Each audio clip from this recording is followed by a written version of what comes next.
What it do, everybody? Welcome into What It Do Wednesdays. We are here. How's everyone doing tonight? We got here. What's up, D? What's going on? Hey, what it do, everyone? Welcome to What It Do Wednesdays. Thank you for joining. Woo! And we got D here. And we also got Hope's Adventures, as promised, as advertised. Oh, we're not hearing Hope's Adventures. We lost a mic. Yeah, we're lost. Yeah, I can't hear you. Maybe Go. push the mic button again on the chat. We'll do what D says. Push play. Push play. Don't worry. We'll give her a minute. I'm Oh telling. yeah, see, I saw you push the mute button. There we go. It, Can you guys there. see me? Ah, Yeah. you're on mute. Okay, Perfect. Of course we have mic issues. Of course. We always have mic issues. I'm Hello, telling you, everyone. it wouldn't be a KIDULT TV stream without at least someone's mic being off. Yes. Adi, I would like start the stream with like, oh man, like talk for like 5 minutes, but like Yeah, that always happens. There's always nothing, technical issues. nothing, man. D's audio is really low. Let's see. Can't hear D. D, go ahead. Hello. No, talk Hello, loud. hello. I was just messing with you. Oh no, it's just D's audio is really low. She sounds okay to me. Hello, hello. I think it was low at the beginning. Now you sound good. Well, I was doing it on purpose. I was just talking softly. Hello, hello. Oh, stop messing with people. We got Jason, we got Starman, we got Kevin Theme Park Adventures. Oh, we got a couple of new people. What it do, Caesar? What it do? Oh, we got friends of the guests. What it do? Come on in. That's so Ruben. What it do? Thank you for joining. I like that name. That's so Raven. Ruben. I like that. All right, what it do? Well, Hope's Adventures is a fellow YouTuber with us. She's also a Disneyland YouTuber. She loves to go to Disneyland as much as we do. We love the parks. And we got questions for her. We got questions for her. Questions. And we expect answers. Spicy, juicy questions. We demand answers. We demand, I know, right? Well, I know. I do know that you started on Twitch. Yeah. And you're usually like you started off as a gamer first, you know. So, what games did you play? I played a lot of Black Ops, and then I transformed all the way to Fortnite. I played a lot of Call of Duty, and then went over to Fortnite. Oh, I also played Halo. Oh, Halo. Mainly Fortnite. That kind of I did a lot of it. Oh yeah. How long were you doing that for? Like consistently on Twitch? Yeah, I know you were live. I never did Twitch consistently. It was always that thing that I just did whenever I had time, and then I kind of just grew a following just from that. But they knew like it was just for fun, so I never committed and like gave them a schedule or anything like that. Yeah. It was just random whenever you could. Yeah, it was just like for a while. It was just like, okay, at 10 p.m. Hope's always live. Let's see. They keep telling me your audio is really low. Let me see if we can fix that. Mine? Well, I said everybody's audio's low. Let me see. Let's see if we can fix that real quick, sis. Let's see. Everybody, go ahead. Say something, D. Hello, hello. Test.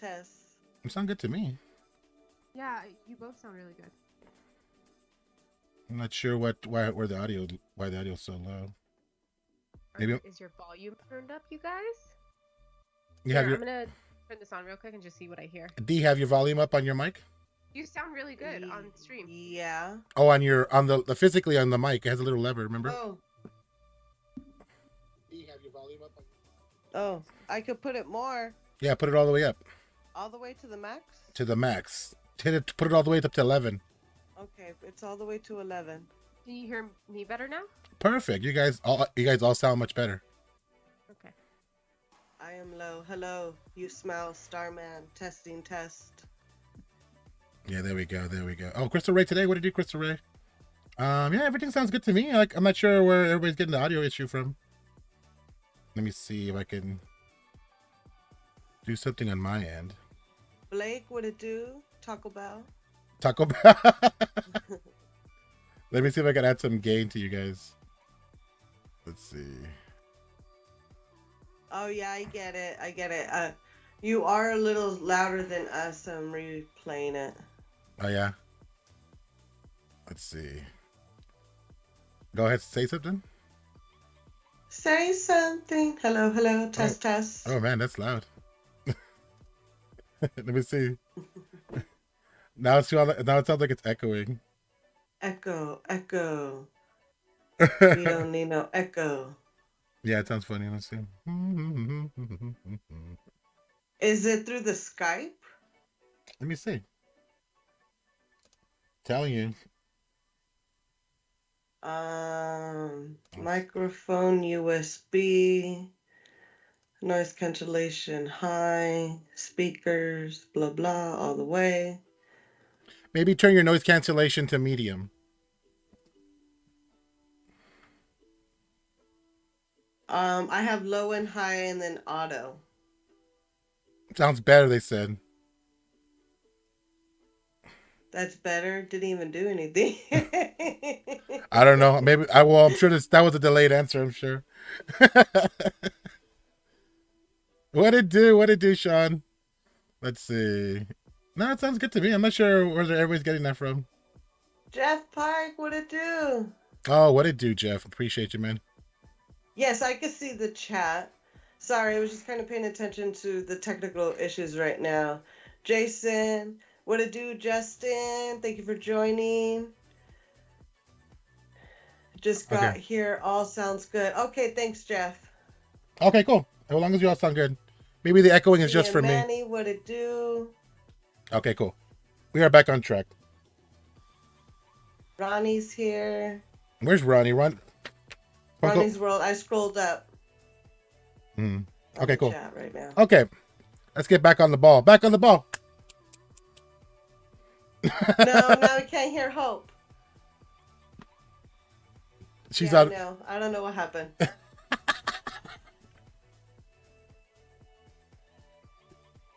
The Skype button. Does it keep muting her? Muted her, watch. No, but see, now I see the dots. No, nothing. Okay. Okay, yeah. Okay. Ah. I was gonna say, I know you have questions for me, but I have some questions for you. Oh, yeah. Yes. Well, Okay, the main one is, are those popcorn buckets all on the top shelf? Yeah. where? I don't see any. In the back. It's by the closet. Oh, yeah, and there's like a lot more than that. Amazing. That is amazing. Yeah, dude, I have a lot. That's like one of the things we started collecting first. I'm like, I see the ones that I was like trying to hunt down and I couldn't find. You know? Yeah, we're big popcorn collectors. We like every time something new, a new one comes out, and just depending on the zippers as well, I have to get them. You know, we add them to the collection. Then you see back there, he has that shelf, and there's like 2 rows of them back there, so he has to rotate them.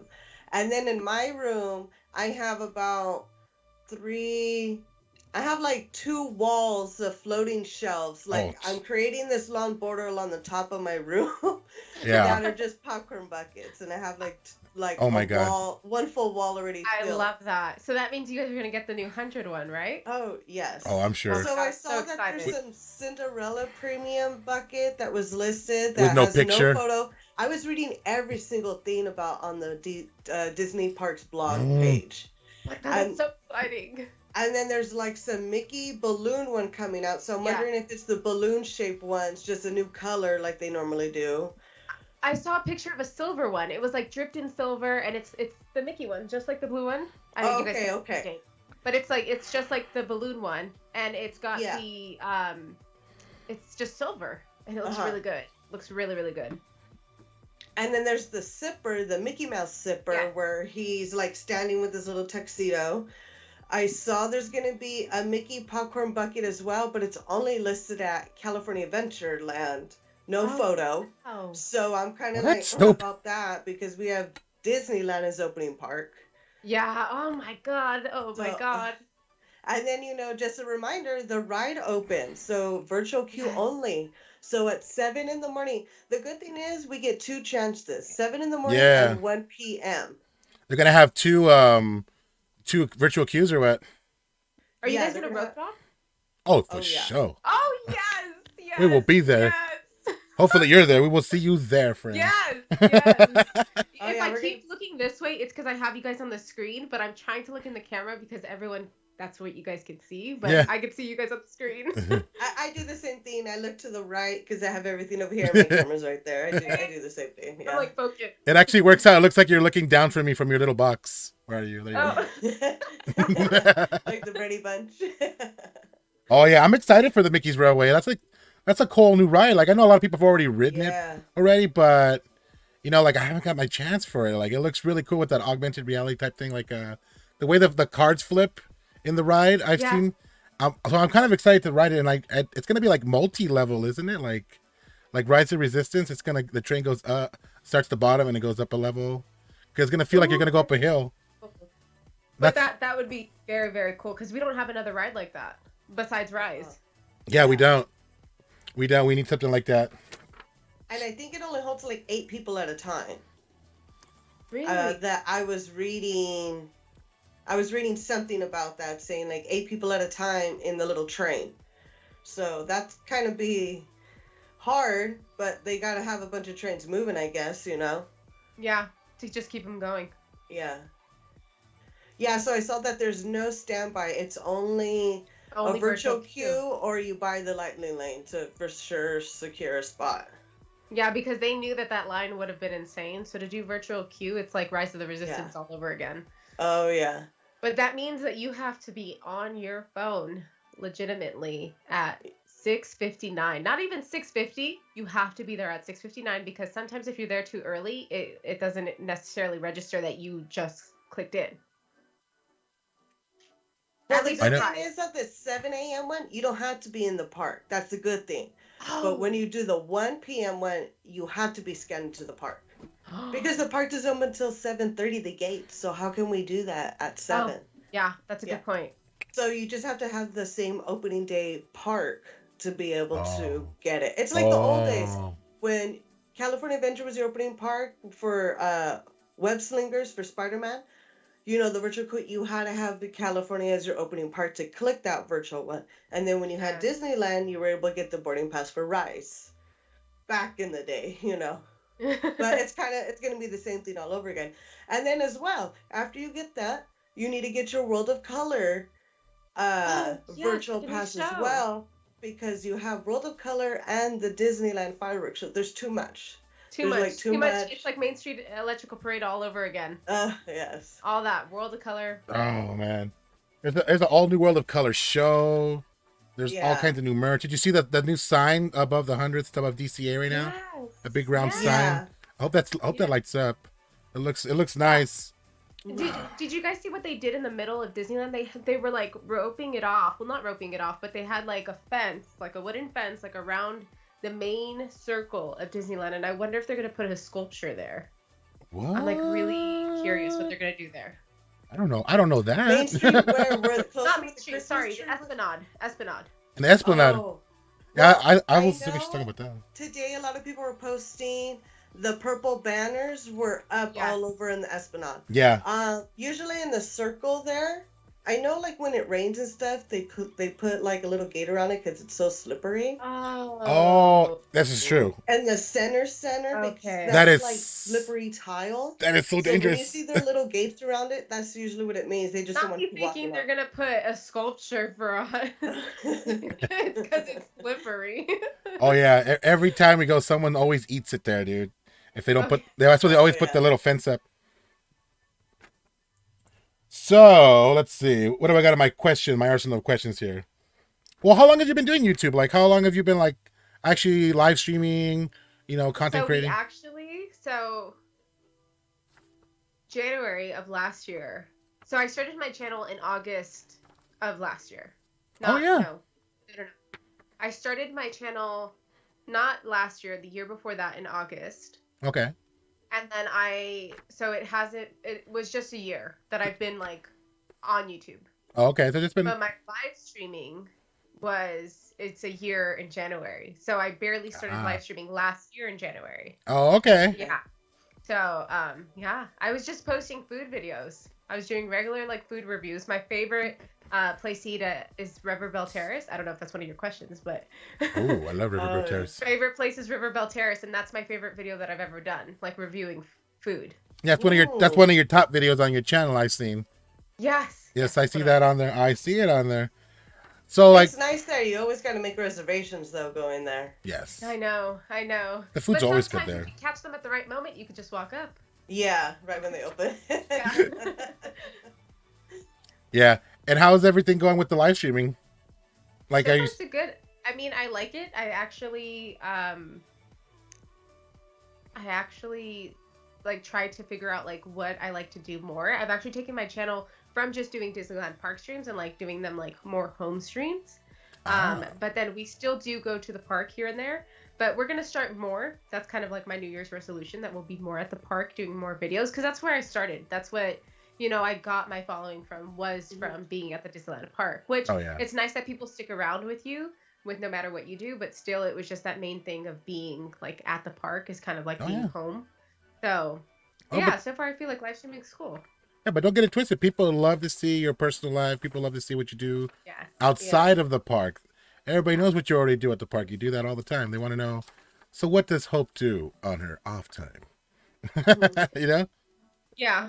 You know, so also, you know, everyone's got a favorite character. My favorite character is Donald. Dee's got her own favorite character. What's your favorite character, Dee? Yeah, Tigger. Tigger. I love Tigger. What is your favorite character? Belle. Belle? That's see? Belle's castle. See? Back there, let's see. Oh, that's right. That's right. Yeah, Belle's Tea Parlor. That's cool. Yes, that's good. Belle. You will find a lot of Belle items like around my this. So I have a lot of cool little I like that. Items. We never got that, huh, Dee? We got there was the sipper. That's a sipper, right? Was that a sipper? No. This I got. No, it's just a regular flower I got it from like a rose place, a retro game place, and they had this in a box. Yeah. Oh, I see. Yeah, it's just like the... I don't know why that seemed like something I should have. Good times. Oh, collector's curse. That's what's up. Jay Pike, thank you so much. Jay Pike says, I watch Hope's live streams equals good times. That's good. That's good. Oh, Jay Pike. Jay Pike gets around, man.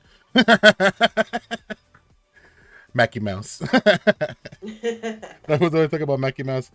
So everyone, the main question one of the big questions I did want to ask, so everybody knows that in 2020, in March of 2020, the park's closed, you know, due to the pandemic.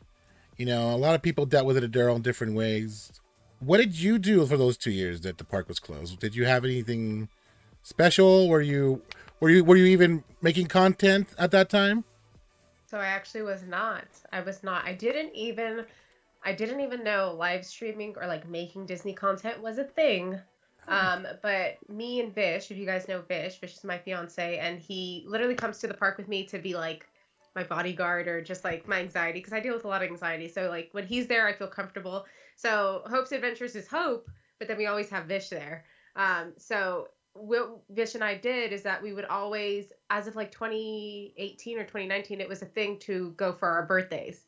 So obviously you couldn't go in 2020, but then come 2021, they reopened the parks, but they also reopened the parks around the time it was Vish's birthday. And that's how I kind of knew, like, we looked up videos on how, like, what to eat. We wanted to plan our trip because, again, we didn't go a lot. We only went a handful of times. So we wanted, like, to perfect our Disney trip. And that's when we found all this Disney content. And I was like, I like food. And we couldn't find a food video on, what is the place called? How could I forget it? Cars Land? What's, Flows? Flows. You can't find an updated food review on there. And I was like, we have to go. We have to go. You saw like a little gap in there, like, oh, I can make this. No, this is not out there. I need to make this video. See, yeah, that's a good thing. Sparked it. Yeah, I like that. Do you have any questions you want to ask, Dee? Well, is there anything that you collect at the park, at the Disney park, like ears, popcorn buckets, zippers, glow cubes, anything like that? So my main things that I collect are going to be anytime they release a new Funko. Oh, yes. Special Funko. Or, who said Funkos? Popcorn buckets are a big thing. Huh? Who said Funkos? Oh. Where? Have you guys gotten the new Haunted Mansion Mickey one? Yes. Okay, good. Where is it? Okay, it's right there. Yeah. We had to get two. We couldn't share that one. Yeah. I love that. I love that. So I collect Funkos, I collect ears, and I collect popcorn buckets. Not so much the bags from the parks. I mean, I do have a handful of them, but that's not really my main thing. My main thing would probably be the ears, Funkos, and popcorn buckets. Love those. Nice, okay. Nice. That's the same thing, you know, Funkos, popcorn buckets, zippers, not really the ears. Okay. But shirts. You know, sometimes we get shirts whenever a new ride opens or the season. Halloween or Christmas. Like for sure, I always get Christmas and Halloween ones. I got like 1,000 shirts, 3 pairs of throughout pants. the rest of the year, like those random 4th of July ones or something. It's like, yeah, it's a hit or miss. I love that. I love that. Right. Yeah, I have like way too many t-shirts, like 1,000 t-shirts, 3 pairs of pants. How do we do it? Like, 2 blues and 1 black, whatever. That's all you need. That's all you need. I know. And so you would do a lot of like just food content before, because I see people saying that your streams would make them hungry. Yeah. People say that. Videos. Yeah, people say that when we were like doing streams or like videos with food. People are like, oh man, that looks so good. I always try to take those beauty shots, make it look all like. Everybody knows that if I'm live, I'm always eating something. If I'm not eating something like a full meal, I'm having a snack. And in turn, people get hungry. So I'm like, you have to have snacks if you're watching me, because I will always find a way to have a snack. If I'm in a long line, I'm like, where is my snack? If I get stuck on a ride, where is my snack? Yeah. I have to have a snack. What is your go-to snack? Like what is your like go-to snack? Like I go like, for me, pickle. I love pickles. Ooh. That's my go-to snack. Spicy pickles. Spicy pickles. I've never had a spicy pickle. No. My friend. That is like the best pickle. If you like spicy, though, you gotta like spicy. Yeah, I like spice. But it's good. Have you had one from Carnation Cafe? I know that's a fried pickle. Oh, those are good too. We haven't tried that yet. I've had a fried pickle before though. It's delicious. Yes. The Carnation ones, they're good. I mean, they get you your pickle fix, so they're good. Yeah. I remember before we used to get the pickles and used to put the heat on top. Yeah. And then they figured out like, nah, people want spice. Let's make the spicy pickles. I remember for a little. Spice for a pickle? For Adventureland. Adventureland. Okay, I thought so. Okay. Adventureland. Yeah, so you can actually in 2 areas now. So in the imports where the little fruit is right there in the little tubs, they have them.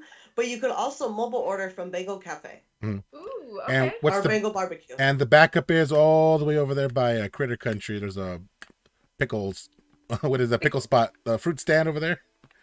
By the canoes. Yeah. So that's my like emergency. Like they ain't got pickles here. They ain't got pickles nowhere, man. For a little while, there was a pickle shortage, remember? Yeah, I remember. Pickle shortage? There was a pickle shortage at Disneyland. There was no pickles. We went and like, where's the pickles at? They're like... It was like during Halloween season.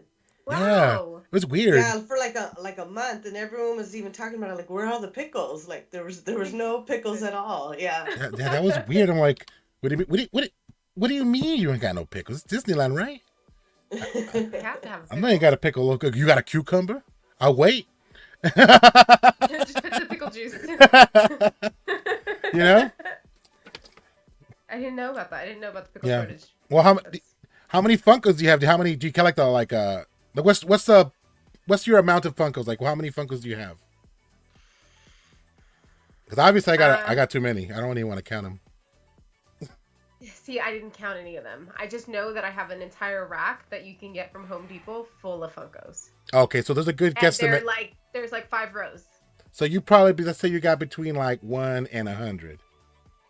Like 2. Maybe like 1 and 200. You probably you lost your Funko mind like I did. You know, and I'm like trying to part ways with some, but then I have a story for all of them. I'm like, I remember when I got this. I know. And it's funny, like, Dee has a funny story because I was never into Funkos. Dee was into Funkos. It was actually hard for me. I was a Funko collector, and then in a previous relationship, I lost them. And I had a lot of old original ones. So it's kind of hard for me to get over. So I was like, I don't think I can get back into this. And little by little, I started, it was the Back to the Future ones that came out, and I was like, oh, all right, let me get back into it. And then I started collecting them, and then he comes over, and he's like, what are these? And I'm like, well, they're Funkos. And he's all, why do you keep them in the box? And I'm like, because I'm an inbox and outbox collector. And he's like, well, let's open them. And I still remember in my room opening them, and here comes my dad like, oh my God, you had her open them? She's opening up her stuff. I'm all like, yeah, that's why not. My parents, everyone else in my family, can't really look at them inside the box, man. I'm a hardcore collector. Let me see them. Open them. I want to see them. I I've only ever opened one box, and it was a damaged box, and I wanted to see the Funko. So that's the only time I've ever done that. Oh, so you are an inbox collector, I see. I am an inbox collector. You know, sometimes if I want to see it, like we'll buy. Like that's why we have two Mickey ones because we open mines. And oh, that's cute. That's very cute. I don't mind opening mines. I'm very careful about opening them. There's a special little way to open them so you don't damage them. I don't care. I open them. But because you have to enjoy Funkos any way you want. I'm an inbox collector now, but I will. There's some you want to display. There's some I will. There's some I will for no point open. No way. Like anything in a heart stack. No way. It's not getting opened. No, leave it in the heart stack. Yeah, like I have. Well, D got me one from like a Ninja Turtle one signed by Kevin Eastman. Oh wow. D has what do you have? D, you have I have a bus? Michelangelo sign from Kevin Eastman, and I have a couple fluffy Gabriel Iglesias Funko signs. I have that too, the fluffy one. Yeah. I got one. I don't know which one it is, but it's in a heart stack. I got Tapatio fluffy. That's so cute. Yeah. That's a good one. And really, like, I don't know what happened. What had in my mind. D let me take all the Funkos home to like display in my room for the videos. And I started looking some of these up and seeing like how much some of these are worth. And I started noticing that some of these are worth some money. And I was like, how could you let me open them? See, I never thought I'd be a reseller. I'm not blaming I her. never thought I'd be. Oh But there's some yeah. that I bought doubles of that I sold. Yeah, you do the whatnot, right? The whatnot auctions. Yeah. I have no idea about him. I have heard about him.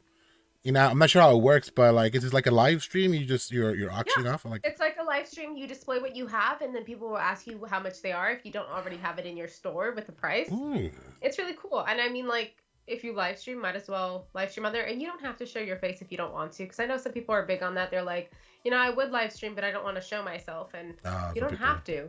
You can still sell things. Just keep it forward. You know, I follow the whatnot. And honestly, the only reason why I had whatnot was the first reason because Kevin Eastman signed up on there. And I was all like, ooh, what else does he have? And I see, like, he draws stuff. And it'll be like the ending auction item. And he does a lot of sketches and everything. And usually his auctions are only like you can put how long you want it for. His are only like 30 seconds at a time.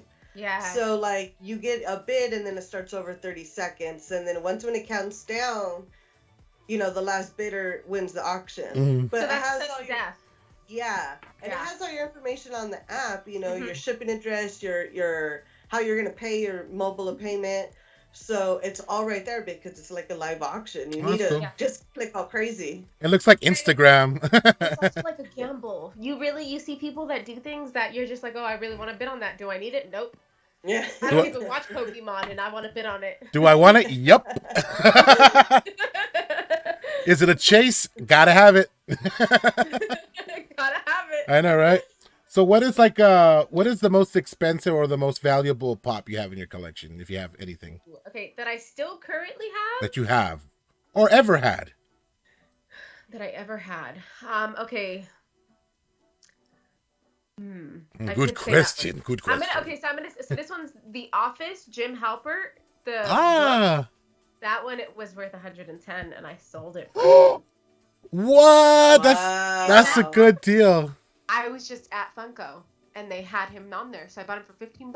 And did I buy 6 of them? I bought 6 of them. And I sold I sold all of them. This was a long time ago that I sold all of them. I just recently sold the last one that I had. And see, you hold on to them for a little bit. I still have one for myself, but I mean, I bought the entire shelf. I shouldn't have. I shouldn't have. People like you are now 2 per person. Yeah. At Funko. That was the only time I ever did that. The only time. Other than that, it's because I couldn't believe how much it was worth, and I was like, I'm gonna hold on to this. And then last year, yeah.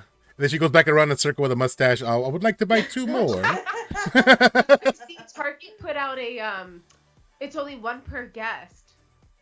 Oh, Target. She was talking about Target Con on her stream last time. I was like, Target Con. I know Target Con. Yeah. Really love Target Con. Posting some new Funko. I don't remember what it was for Target Con. It was a Star Wars one too. I don't I remember don't what it know. was. They had the Darth Vader art series one. No, No, there was a Jumbo one I saw someone posted. Jumbo. oh, it's the Lights and Sound Darth Vader, the black one. Probably have Oh, probably. they probably have an exclusive for that.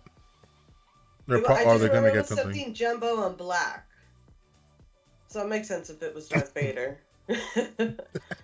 I hope it was Darth Vader. It's Let's see. metal looking, you know what I mean. Let's see. Like, what do you? Go ahead.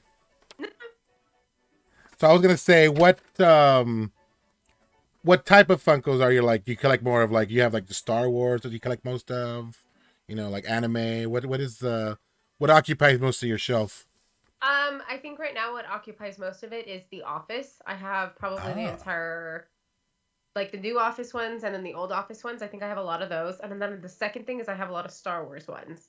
But not like crazy amount, but just a lot of the Star Wars ones would be main thing. Okay. And then the new one that I'm trying to get rid of old pops for is Disney ones. I want to start collecting. I have a few Disney pops, but I want to get a lot more. So I'm like, I gotta make room. So and those are actually worth a whole lot more. Like I've kind of like got a lot more pickier now buying them.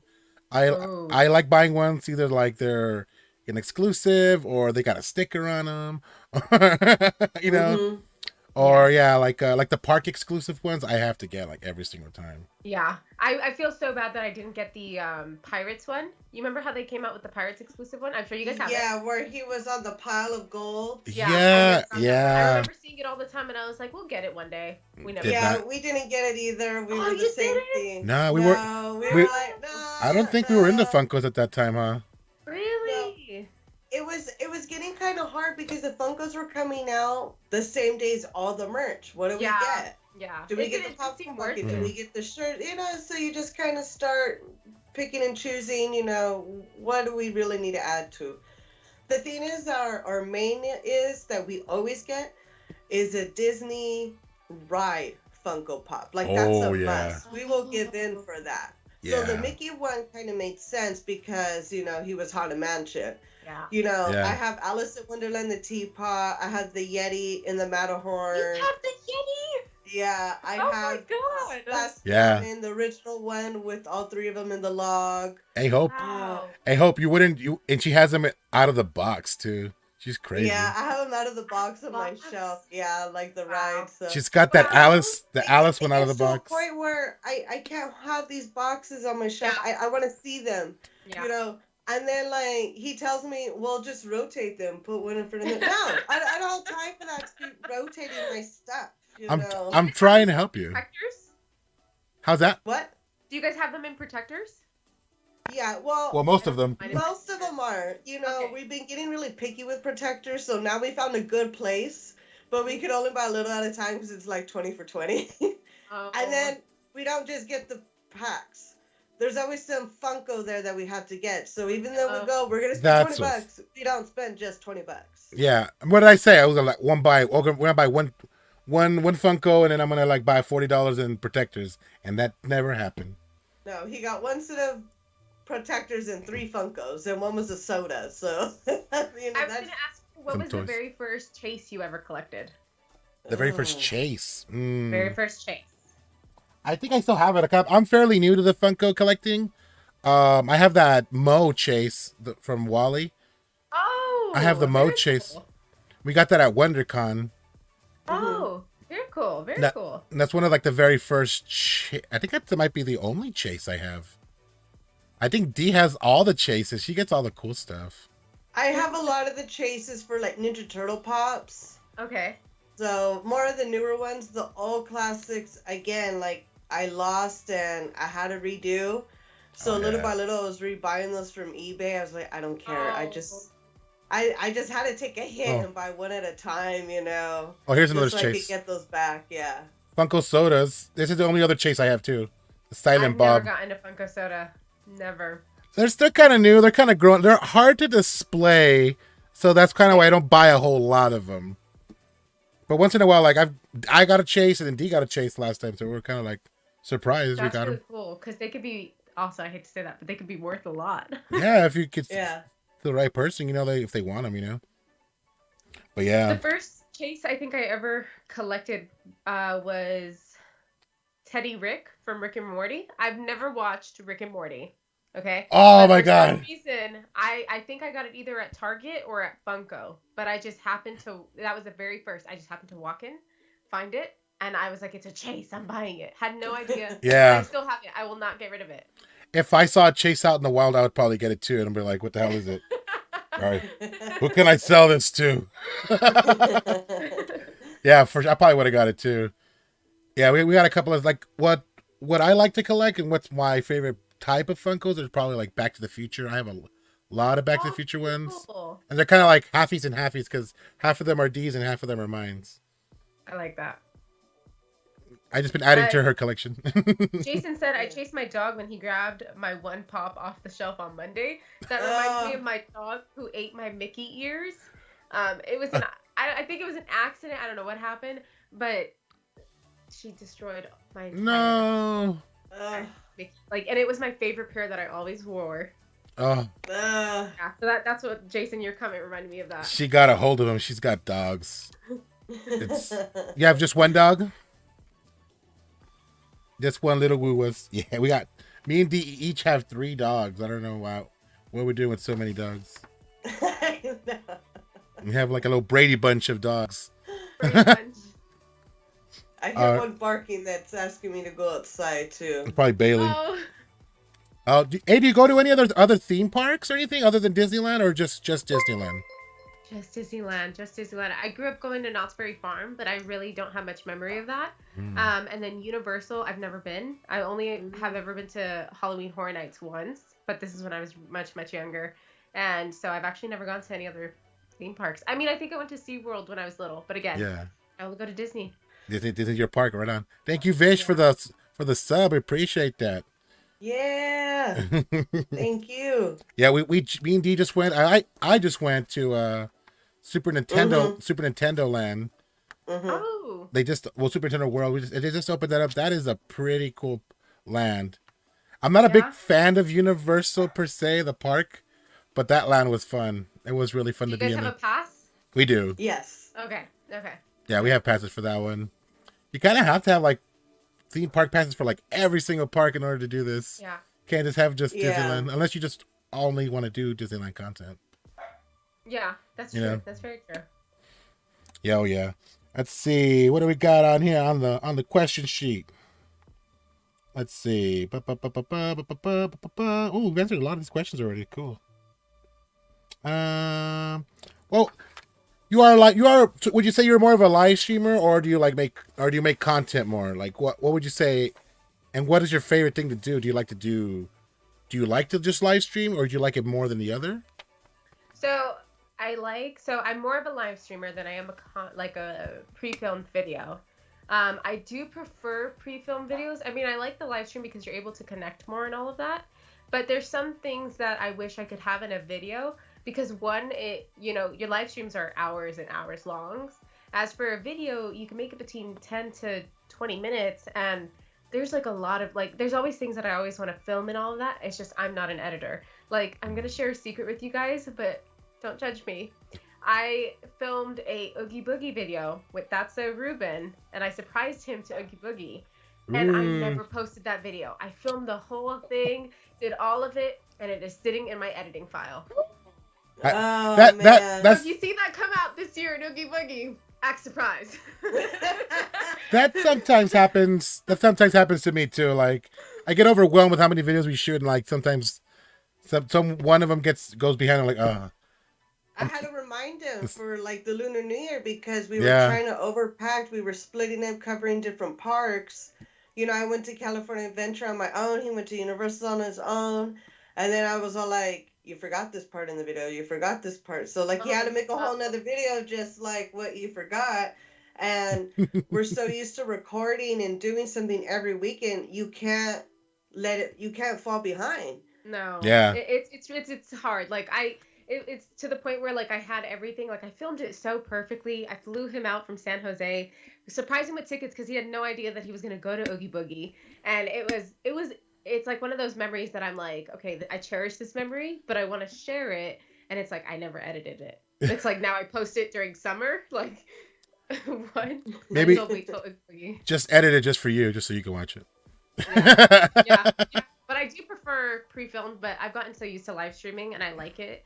And it's easier in a sense. I maybe not at the park easier, but I'm used to Twitch live stream, so to live stream at home is easy.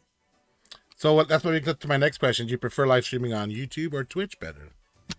Ooh, okay. I prefer live streaming on YouTube, but Twitch does get really fun. Yes. Twitch does get really fun.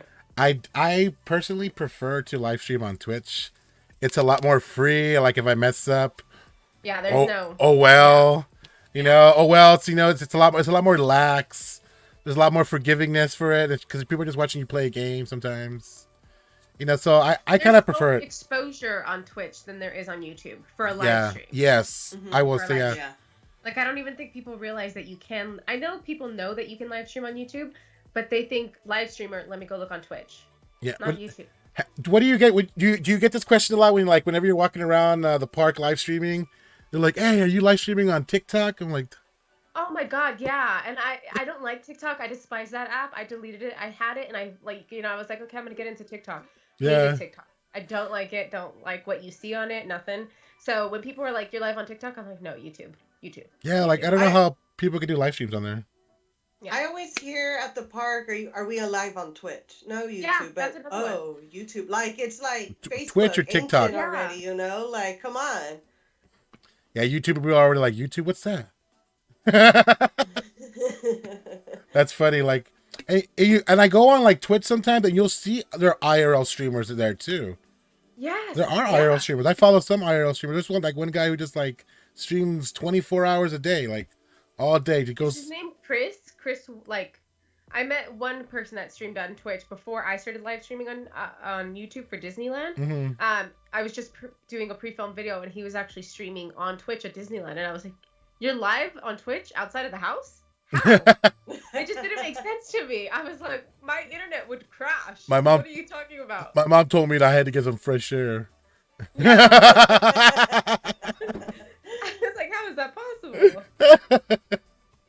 Oh, what it do, Theme Park Lifestyles? What it do, brother? Welcome in. Hello. Is Chris here? Chris Dye's here too. What it do? Chris Dye. What it do, everybody? If you guys have any questions you want to ask, make sure you guys put them in the chat, and I will see if I can get to them. Okay, guys? Thank you so much. And let's see. Okay, so we all know, which bring me to my main point and main topic of doing the stream and bringing you on the stream is with the current environment, kind of like particularly on YouTube and live streaming, with the big stigma. I don't know if people in the chat know, but live streamers have been getting, especially at Disneyland, have been getting a lot of a kind of a bad rap for the decisions of other live streamers, and their poor decisions, but and it's getting kind of toxic with the chat and among other creators sometimes, and it's really kind of sad, especially when we're all streaming at Disneyland, and Disneyland is a place of for me, community. It's my happy place. When I ever come to Disneyland, the people are always nicer, cooler, chill. Like everyone's in a good freaking mood, and I love it, and that makes me happy. As Jeff Pike would say, citizens of Disneyland, dude. Mm-hmm. And I feel like some of these live streamers, and I feel like it's sometimes like TikTok streamers, that sometimes put bad name to the live streaming thing, and making us look bad, and sometimes bringing in toxic communities over into other people's channels. But my question to you, go ahead, D. You wanted to add something? Or I was gonna say, there's been a lot more articles lately, of misbehaving live streamers, feeling like they demand to get their spot, that they do they feel like they own the place, or outros, or whatever it may be, or their theme that they do on their channel. It doesn't give you the right to be rude to the person, to the complete stranger that paid to be here at the park, that is enjoying their time as well. Yeah. Well, my question is to you, how do you deal with or have you experienced any of this negativity in your opinion? Because my opinions and me and these experiences could be different from yours. Right. I think my opinion on it. Well, I'll explain if I've experienced stuff, but my opinion on it is I think whether you. I don't think it matters how many subscribers you have. I don't care if you have 1 subscriber, and I don't care if you have 1,000,000 subscribers. I just feel like in the Disney community, I felt like there's a lack of respect for content creators in general. And it's not even that like strangers or people that are not content creators are doing this. It's actual content creators that are not respecting others. And you would think as a place as Disneyland, just like you said, it's home, it's your happy place. That's a place where, you know, I'm sorry, I have depression. I go to Disneyland to escape that. You know, I don't want to, I hear you on that. I don't want to know the bad things that go on in the world. There's a reason I go to Disneyland. There's a reason I spent so much time with it. There's a reason I've developed a love for it. You know, that's my escape. I could be having the worst day to ever imagine. And I go to Disneyland and it all goes away just for that time being that I'm there, and I will face the reality when I leave.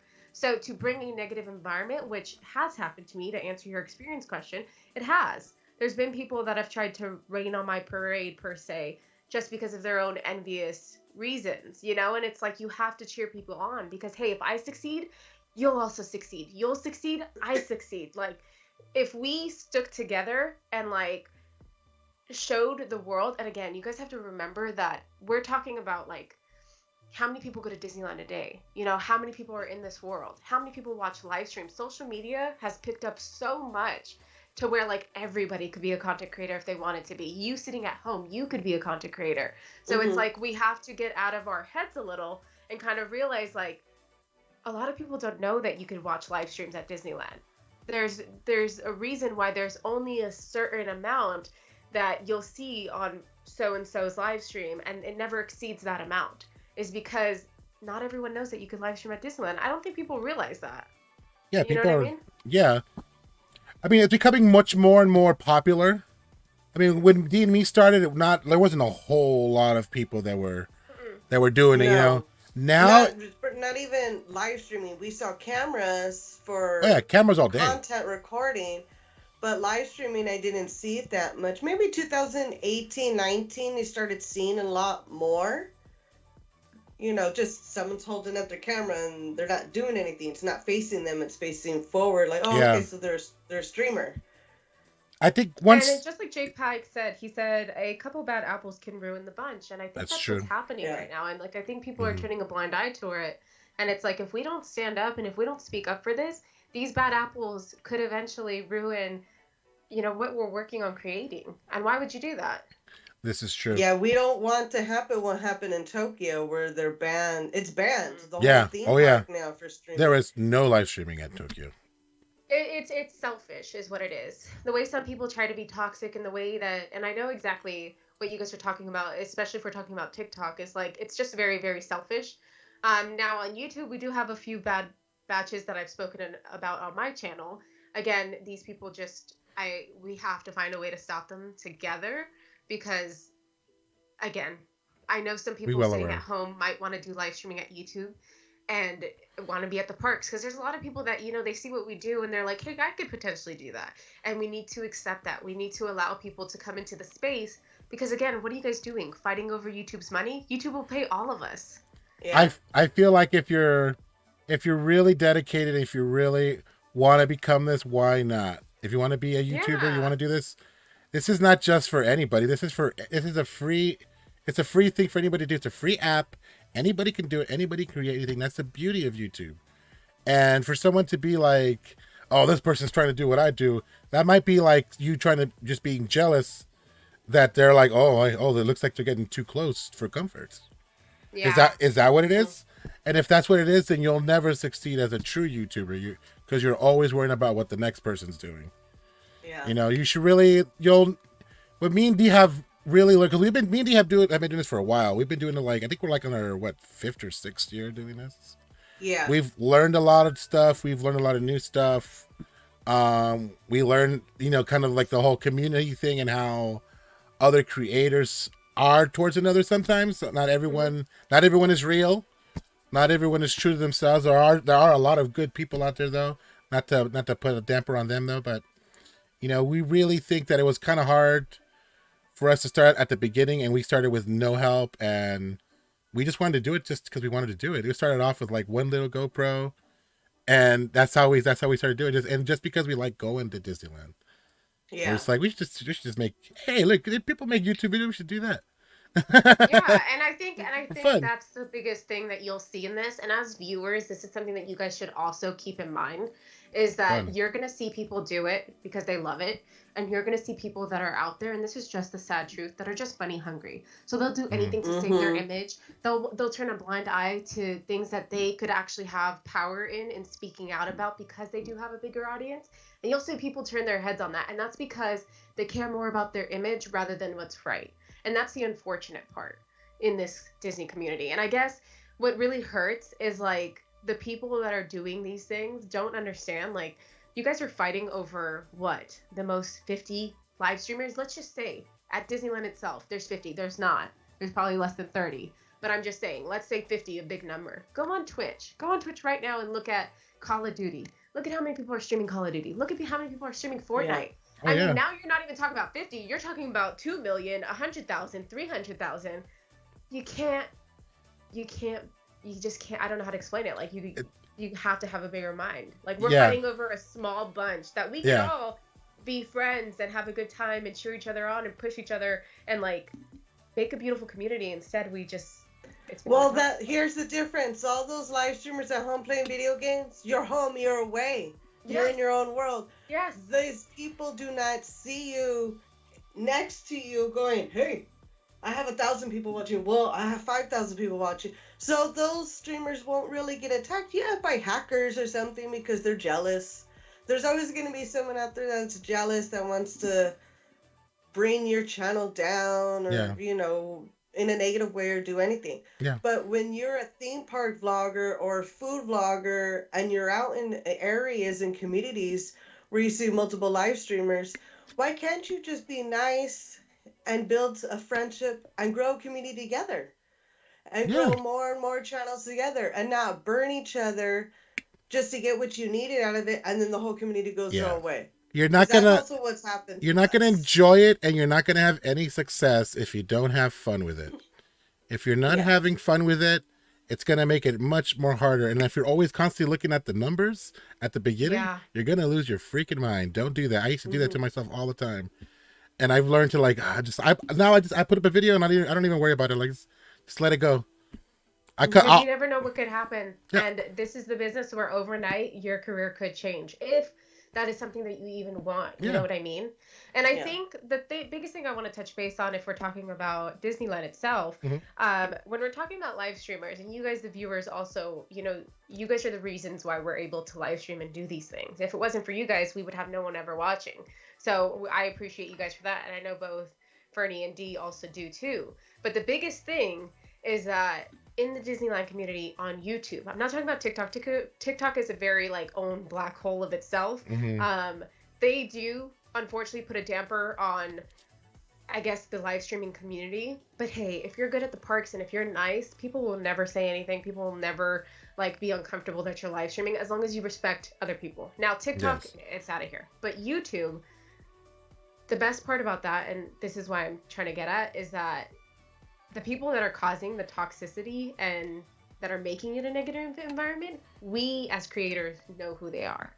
We're just trying to figure out how we can, I don't want to say nip it in the butt, but how we can, and I don't mean to talk about negative things. I hope you guys don't mind, but I mean, it's just, we're trying to figure out, we know who the toxic group is, and we're trying to put a stop to it. We're trying to not let it go further. And we're not trying to not let it cause any more damage that it's already done. That's my point. You can't just sit there and let them poke you, because they'll just continue to poke you all day.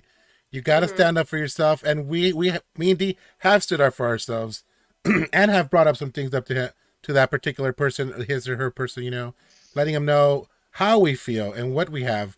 But we ever stoop down to their level. No. You know, we just point out, we just Dee, live a little Dee, let them dig their own hole. Let them. Yeah, I mean, sometimes all we do is just show what happens. Sorry, man. Or give information about it so there's not another victim out there, so the other people are aware. Or some people have came up, hey, I was also a victim of this person, you know, I want to join your community, I would like your support. Yeah, sure, by all means, let's join a new community. Yeah. I think the biggest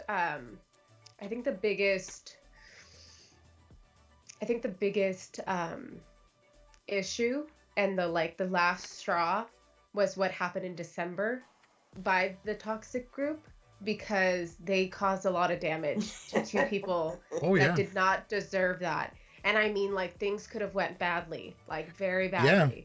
Yeah. And those are one of those things I would tell you that sometimes we get lost in all the propaganda that gets put out there and we don't see behind the line. Because when you told me that and I seen your live stream, like, hey, that's true. That is those bastards. I was like, man. Well, on this channel, we're using code names. So we're using we have Sandwich Sisters or the Grinch, whichever you'd like to use. I like the Grinch. So, the Grinch is really good. We like using the Grinch too, because you don't. Like the Grinch. Just like the Grinch, you don't belong at Disneyland. Take your ass to Universal. Nope. Where you belong. You know? Where you belong. And you know what's funny is that even us standing up on it and, like, you know, joking around about it or whatever, it's not that we're trying to, we've never stooped to that person's level, and we're not trying to bully or harass that person or do what they're doing to us. It's just that we have been so badly damaged and done by this person that the Grinch needs to stop. The Grinch needs to go away and turn in the keys. I think we're just trying to point out the Grinch, and we're not really trying to do what he does and actually use people's names. We're not really trying to, you know, say his name right out, because then he would have more ammo on us. Oh, now you're picking on me? No, we're not talking about you, man. We're talking about the real Grinch. How you gonna say? Talk about the real Grinch, man. But and like the biggest issue is that we have to figure out a way of how to do it and where people understand. Like, and I wish I could show everything, but it wouldn't be worth my time to show everything that's been done to me by this person, because it's not worth it. It's just what you want to get this person to, what you want to get the viewers to understand. Because again, it's the people who watch that can impact what this person can and can't do, right? Yeah. Because if you don't pay attention to what this person does, they'll never succeed in trying to harass or bully someone. Yeah. So it's mainly, if this person says something, if the Grinch says something, don't take what the Grinch says for honesty. You know, take it as, okay, the Grinch is having another one of their spoiled eggs and has a bad taste in his mouth. So move on. Like, if that's the main focus, to get people to understand that this person's not trustworthy, this person's not honest, this person will lie, and this person has created a very dangerous and toxic group. And they make jokes about the fact that they harass and bully people. They make jokes about it. They find it funny. Well, us sitting here talking it, we know they're watching. Of course. They they want to watch us. So, unfortunately, we have to find a way to get you guys to stop. And you guys know that I'm talking to you. And I know that they make jokes and they say really stupid things and they post really stupid things and they like try to respond and they try to use your words against you, and now they look like a broken record because they're using the words that you've said about them about you. And again, we're also dealing with adults, and that's the unfortunate part, is that you guys are not kids. You guys are adults. That is the sad part. Nothing but show how immature and ugly you are. Like, it's crazy. And jealous. Like, yeah, I don't know. The jealousy thing is insane to me. It's like you need to be able to let go, and it's like you wonder if you say anything or if you show all the proof, would it still stop them, or would they still continue? No, they would continue to be a keyboard cowboy. You know, keyboard cowboy. There's always going to be something else. Well, they're always out there, and he's got his whole team of Sandwich Sisters. They're always looking for something. Don't give them the ammo, and you should be fine. Yeah. They could try to make something out of nothing, but you can always go and like, well, address it properly, and your people will be, your community will be fine. I have noticed that the Grinch's community has been diminishing little by little. Yeah. So yes, exactly. And every time he would say something, one of our What to Do crew members would inform us, and we wouldn't even know. He even tries to hide it, like on Twitter sometimes, and we still see it. To tell you the truth, we never knew we were even being bullied until someone brought it to our attention. Like, yeah, it's been going on for months. But I'm like, really? Like, Thanks for the free advertisement. Thanks for letting me know. Really, You would follow us around at the park. Thanks. That's so weird. That is so weird. And I think that I know and I hope that one day Disney gets involved because Disney has gotten involved before. I think Disney did get involved. With the wrong people. I think if Disney. You didn't know that. That's that's a Sandwich Sister story for a different time. Yeah. He's gotten involved before, and I think that if he keeps it up, Disney will get involved again. Well, there have been no sightings of the Grinch other than like a couple of weeks ago. There's been a timeout. Yeah. For him, so we don't know. We don't know how true that is, or if he's coming back, and if he does come back. But if he does come back, he needs to behave. He probably will behave for like 6 months, and then something will happen. We'll hear. To tell you the truth, I feel like I don't like messing with him. I don't want to really get too personal with him because I feel like something may be wrong with him, and I don't know. I think he's mentally unstable, unfortunately. Unstable. And I don't want to pick on people like that. That's not what we're about. We're not about picking on people with problems, and that's why we don't like to mention his name. That's what he wants. Yeah, and we're actually just tired of it. We just want to make it just point it out, and people will make their own decision, and people have. Correct. People are smart. People can make their own decisions. And we just have to get the word out there. We have to, and forget the Grinch for a second. There's also some other Sandwich Sisters that I would say are pretty big in the Disney community. And unfortunately, with the incident that happened in December, I mean, it was shocking what happened with how these people that actually have, I guess, more of like an impact on, I don't know how to say it without saying it, but it was very disappointing. And these are people that have been in the Disney community for a long time. Are you talking about the live stream in the Mickey's and Friends? No, she's not referring to that. Oh, I know. No, I'm referring to 2 people that responded to that. I think we're on the same, but 2 people responded and did a live stream in Mickey and Friends about the incident that happened. Did they do a live stream? There were 2 people live streaming, and they were basically saying, "Jump, jump," No, not them. No. Oh, okay. Yeah. That was the problem. That was the Grinch that stirred that story, because that's not really what happened. And those are his buddies too. Yes. I'm talking about. Yeah. There's 2 other people. Yeah. That others. Okay. There's 2 other people besides those 2 people. There's 2 other people that responded to that situation and caused more damage to that situation. They're Twitter people. They're YouTube people, but they're also Twitter people. Oh, that's probably the Sandwich Sisters.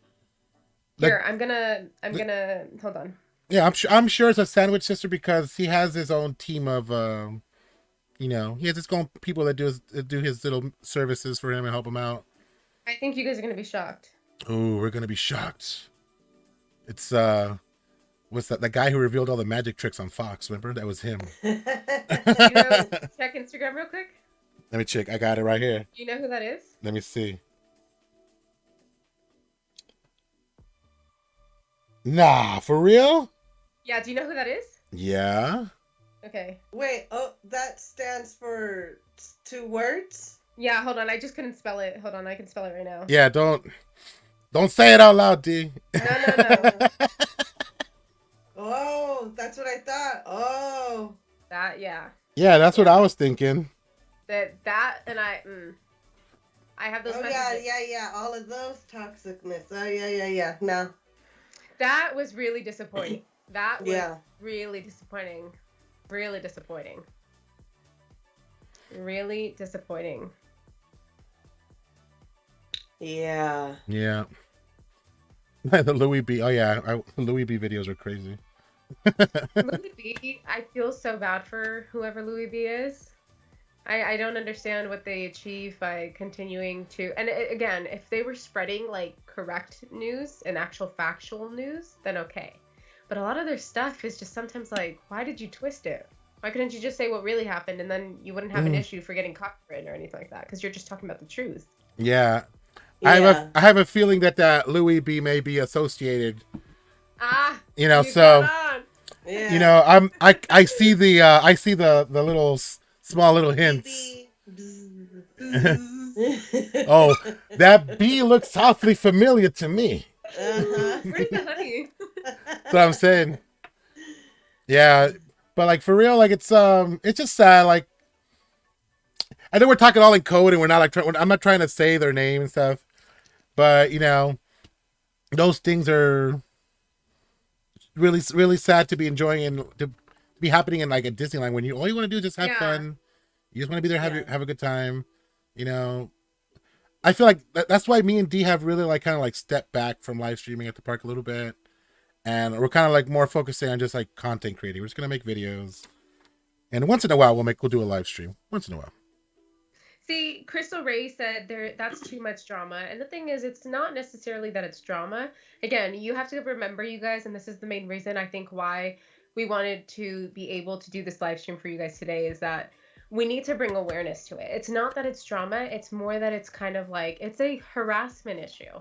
And I know we're talking in code words, but there's a reason why we're talking in code words, because if we could say our truth, we would say it. But the problem is, if we say our truth, you're going to have people that are going to feel attacked and think that we're attacking them, which then can in turn turn into other things. So we have to be careful, but still get the message out there, which I'm still trying to figure out how to do it, where I can still say their names, but get the message out there if we're just spreading the truth, you know? Like, so it's not that there's too much drama, and I don't want you guys to take away from this that there's too much drama, again, because there's not.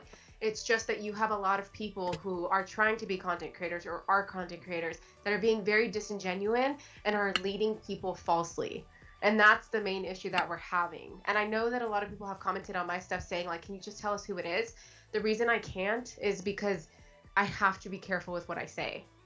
Yes. With anything where you have a public forum and you're a public speaker, you have to be careful what you say, whether you're the president, whether you have a YouTube channel, whether you run a store. Either way, you have to be careful what you say.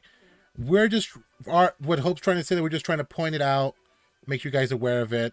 The reason, and that's the whole reason I have Hope on the channel today, so that you guys can get a different perspective, not just our perspective of me and D, because me and D have had conversation about this on the live stream for our opinions, and our opinions vary, and you know, everyone has different. We don't know everything. We don't know all the facts. We're just reporting what people are saying to us, and people are correct, and what people are bringing to our attention, and what has happened to us, you know. And if we were to say real names, I don't want it to be edited and turned around and he said, she said kind of thing, and that's not how it's gonna be, you know, or trying to report someone, or we don't want any of that. You know, so it's just easier just to keep it vague.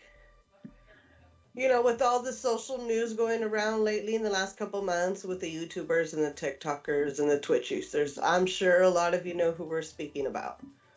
Yes. And if you guys don't know who we're talking about, then you guys are the lucky ones, because you guys don't really need that in your life. I see Jason K has no idea what we're talking about. He put a piece of corn infused. He's corn fused. He doesn't know what's going on. Yeah, I'm sorry, dude. You're better off not knowing, but you're like one of the innocent ones, dude. You're better off not knowing what's going on.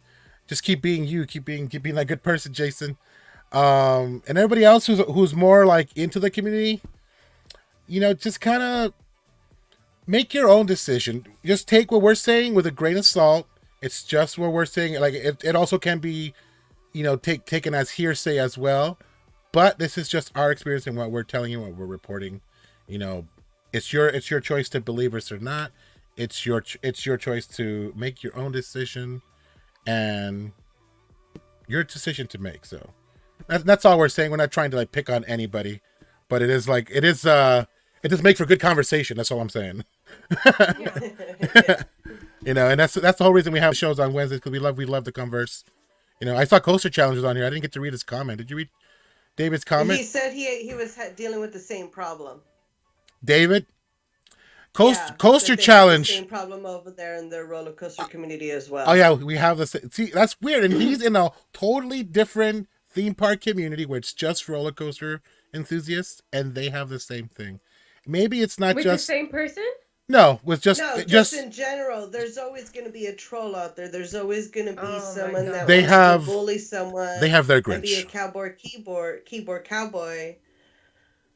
There's always gonna be But some. why do it? You know, and the problem is, it's like, because we don't have the same mindset as them, is that you can't understand why they do what they do. It's like, what are you achieving? No. Like, if anything, it just makes me feel bad for you. And I don't know how much to express how much I do feel for them and their community. Like, why do you guys want to be so mean? Like, if you guys wanted to be our friends, you guys could have totally just asked. Like, You know why? Because they're not happy. yeah, And they're that's sad. jealous. They need And they attention. rather take it out on someone else, like for your enjoyment. Sure, it's great to do that behind the screen on a keyboard. Would you do that in real life, though? No. Is it like No, they wouldn't. Is it like No, taking it's candy from a ours. baby or picking on people? Like I feel like it's just people who already have that, that bully gene in their body, and they're just made to bully, and they just love to do that. Or they could be somebody who also could have some kind of like chemical imbalance, and maybe there's something wrong with them. Maybe they do need attention. Maybe they're crying out for help. Maybe they're asking for help. That's also a good point. Maybe they're asking for help. I don't have a problem with, and it's funny because this person we were talking about, me and D used to be friends with them. We used to talk to them. We used to be casual talkers with them all the time. We see him at the park. We'd say hi, how you doing?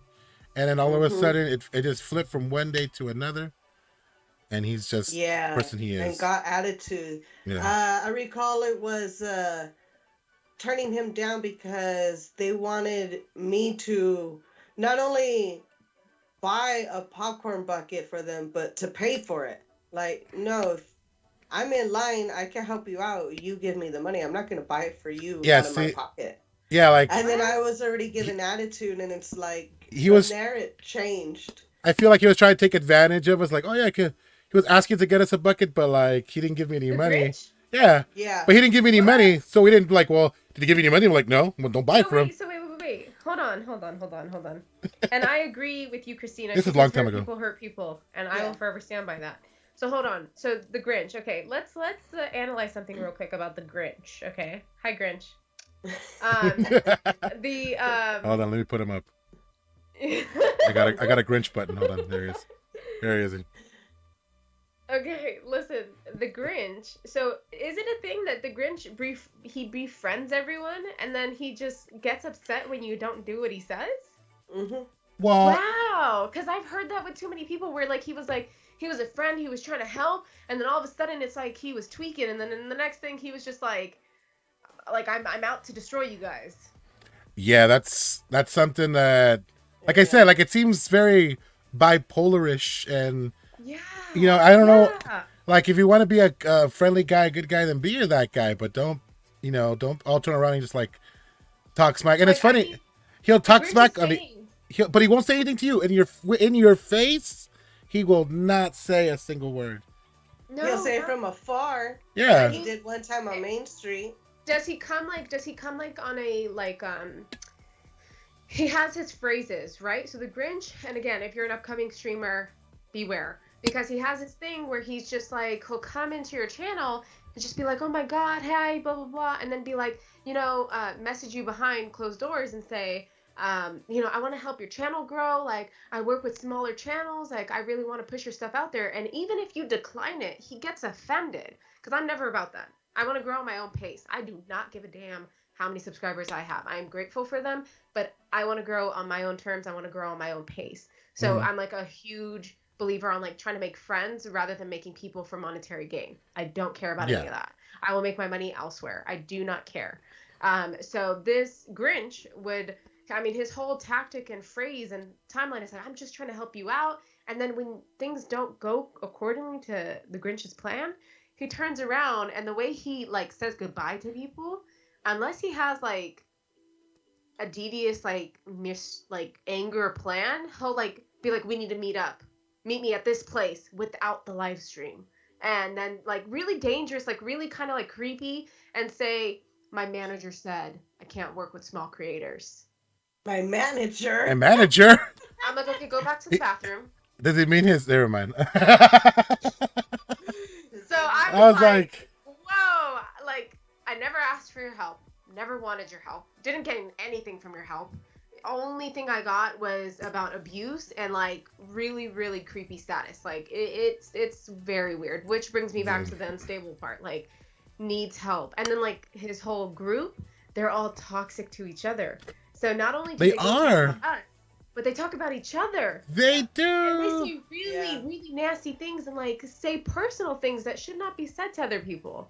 And so not only are they attacking each other in their little inner circle, which is really mentally unstable, they're attacking all of us because they want to be friends with us, or because they're jealous, or because they're just very envious. Because they used to be friends with us. But they never really were friends. They kind of were just like, we wanted to be friends, but like, you're not listening to what I want to do. If I would say anything, like, we were acquaintances.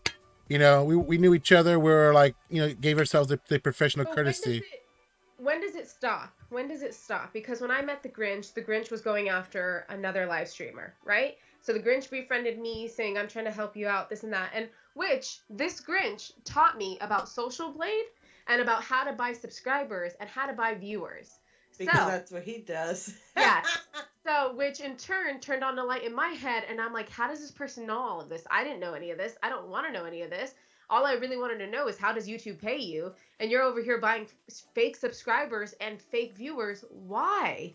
Why can't you just grow naturally? So I was in like, I was petrified. And this person was attacking another live streamer and like was saying that, oh, you know, she keeps to herself. You know, you better watch out from her, this and that, which this live streamer, I mean, she's just really on her own doing whatever she wants to do. She does not pay no mind, no attention to nothing. Yeah. She's probably shy for all you know. Yeah, She like gets stuff because she's shy. You know, I don't know how many people, like there's this one girl in a Disneyland Facebook I'm in, and a lot of people give her credit. She goes and she has really bad anxiety problems. She's been sober for 6 years. She just posted today it's her 6th year sobriety. She met a guy through Disney that the group kind of met because they were both wearing the same Chewbacca backpacks the same day, like they posted. God. So like the group was like, you guys got to meet each other because they were both single. So it's this whole story, and she posted today that she appreciates the group because she could talk about how she feels and her anxieties for other people to open up. She goes to Disneyland to feel comfortable. Mm-hmm. She'll have an anxiety attack on Main Street, and she'll go like, and I could just stop and stand there and people just walk by and I could just take a moment, get my stuff together, and then she'll be like, oh, a balloon. You know, she always buys a Disneyland balloon that makes her feel better. You know, that girl. It's a cute story. Yeah.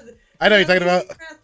Yeah. I know you're talking about. So it's nice that there's someone positive out there trying to go, hey, I have these issues and I come here to feel better. Yeah. Who else is out there that needs this? Exactly. So that girl, you're right. She could be shy and she keeps to herself. But again, this person is so angry that after he couldn't harass her anymore, right? He started with me, then couldn't get anything from me, so left me so that, I mean, he harassed me and did whatever he wanted to do and then moved on, right? Moved on, got his piece or whatever, then went over to a different live streaming group, then went over to probably you guys, and then went over to other people. And in that time that he was just attacking different live streamers, again, you guys, we are talking about one person that's got a posse that feels like he has the power to go and harass us. Like, think about that. If you guys were content creators and having this one person harass you, and you could say, easy, block them. But what you guys don't understand is that when we have followings and when we have people that look out for us, now our viewers are getting impacted by this because they may come across a post that so-and-so and so-and-so reposted or posted. You know, not even that they repost each other's stuff, but they like piggyback off each other's stuff. And then you have like people that this Grinch used to be friends with. I don't know if he's ever really had friends, but friends with that don't even acknowledge him. They pay no mind to him. He tries to tag them and tries to get them attention. And again, these bigger streamers, they care more about their image than speaking about what's right. I'm going to make that abundantly clear. And again, we know who I guess has a big following is. They don't mean anything to me. They are normal people. It doesn't really matter. Again, my channel could have 20,000 people right now. My channel could have 100,000 people right now. All I had to do was just buy them. And if that's the number that just looks so great on you guys, then, I mean, that shows no value. Like, so again, these people that are sitting at high numbers, I'm not saying they've all bought whatever. They probably grew naturally. But I'm just saying, like, don't look at someone because they have high numbers and then you value their opinion because they have high numbers. No, look at people because of the genuine, like, them being genuine and them sharing realness with you and bringing you content that you like. Not so much, oh, they've got this many subscribers, I believe them. What is that going to do for you? I feel like that is the key. And I feel like people now are doing that. They have the option. There's so many creators now that you have your pick and choosing. Like I could go here because they do this, and I like the way they edit, or I like here because they talk Right. about this subject. There's always a niche. There's always a niche for every single person. Correct. And there's a fan base for every single type of person. Yeah. You know? Yeah. And that's the biggest thing. Yeah, Ruben, I'm his other half. She's the bottom half. like the horsey costume. J Pike said, buy subs and views is a trip. What a low blow move as a content creator. Yeah, like how do you feel good about that? You know what I mean? Like it's just like what Fern-E was saying, like about how he posts a video and he's just like, it's fine. And then you bringing up my most viewed video, which is the River Bell Terrace. That's the video that I'm most proud of. And it got those views on its own. Yeah. Like that's a huge accomplishment. So think about that. If you go ahead and you buy subscribers, where is your accomplishment feeling? That it just looks good on paper or whatever on a website? Your numbers look good. Where's the reality of that? This is why we do what we do. We love to make the content. We work. We take our time with the videos. We try to make it the best video we can. Mm-hmm. Put it out into the world, and then just move on to the next one. And we don't check in on our videos till like a week later, and then we'll see like, oh, that's pretty good. Yeah, because at first, we were obsessed. It's only him. It's only that. But and I would tell him, just let it go, and I would have to remind him. It's like back in the restaurant days. There's days everyone's home and there's days everyone's out. If sometimes we were live streaming on like the 31st of the month, no one's going out. People have rent to pay, so it's a good day. And if it's a Saturday and we're live streaming something, we'll get amazing numbers. But say the next weekend on the 10th or whatever, everyone's going out, so your numbers will be low. Yeah.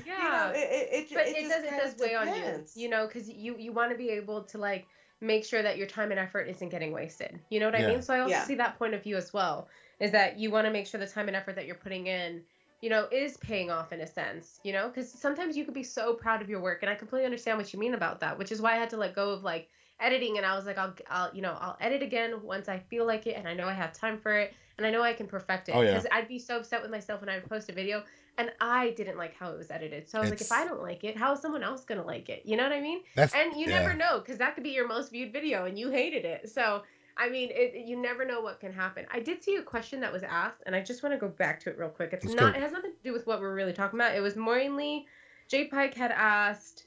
Let's see. Let me find it. J Pike said, Hope does shorts. Her Claw Machine one is at 14K. What does she think of the YouTube Shorts program? The main reason why I wanted to touch base on that is like when you said just like leave the video and all of that.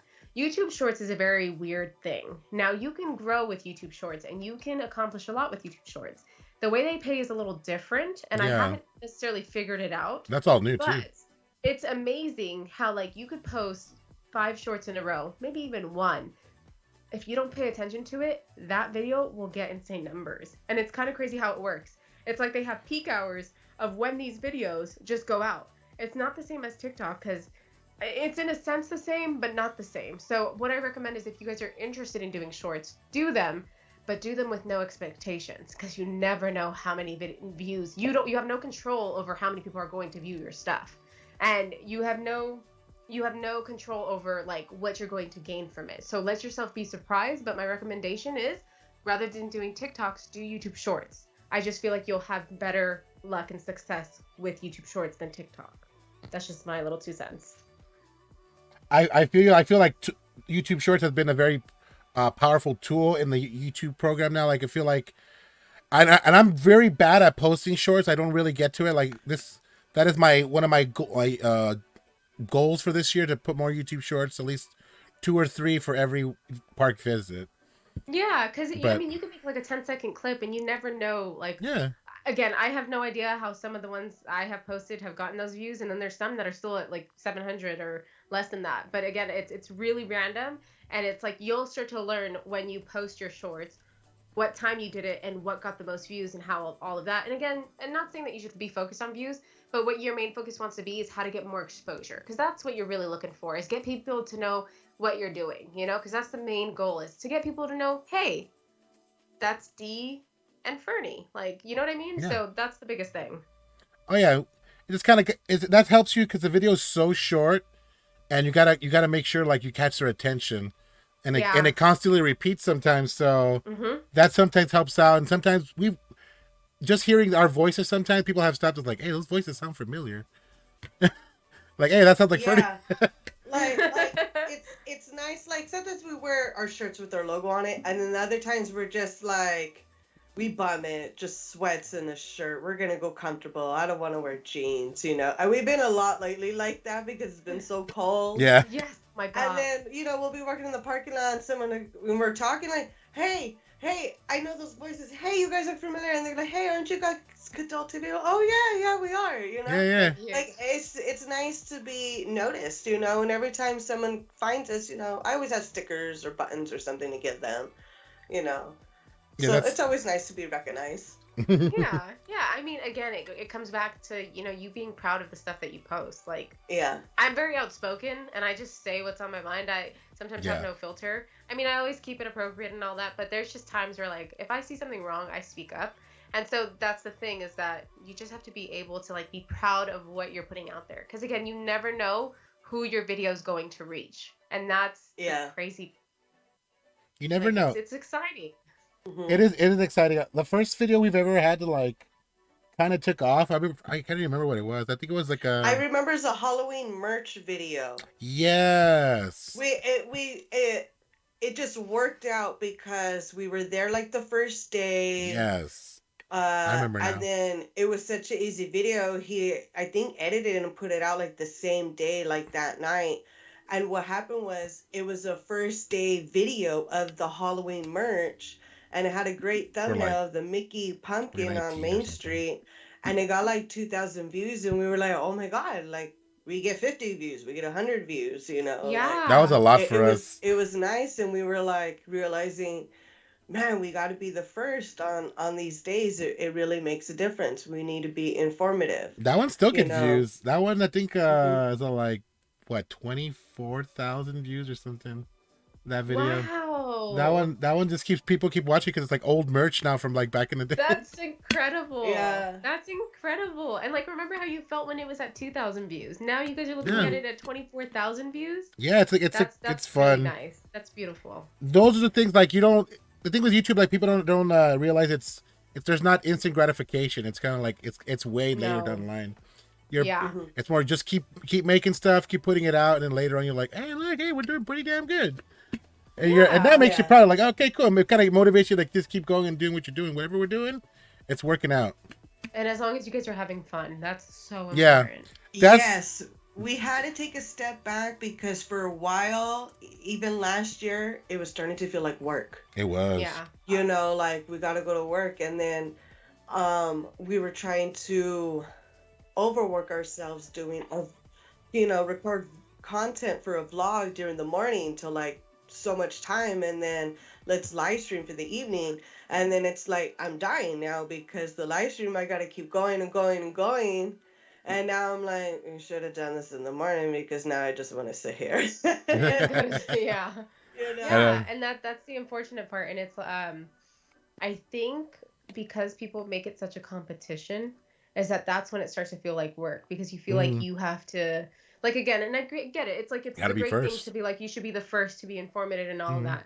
But like, once you take a step back and you're just like, okay, if I, make myself a schedule, I commit to that schedule and I post what I post, people are eventually going to watch it just because they know, hey, I could watch Fern-E on Wednesday. I could watch Hope on Tuesday. Like, I could watch, and it doesn't matter what day you do it. It just has to be like, they know when to watch you. They know that you're uploading a video. And again, people will grow with you and move on to whatever you're going to film. You could film yourself making food and people enjoy that. It becomes that they love you guys and they care about you guys so much. So I think that's the biggest thing. That is very true. And like a lot of the things that like during the pandemic, we did a lot of growth during the pandemic because I started doing like daily vlogs every single day, and that helped us out a lot because we were getting more and more videos out. So it's like 7 videos out a week, so that's like every single day a video. Yeah. And that really helped us back like 2 years ago.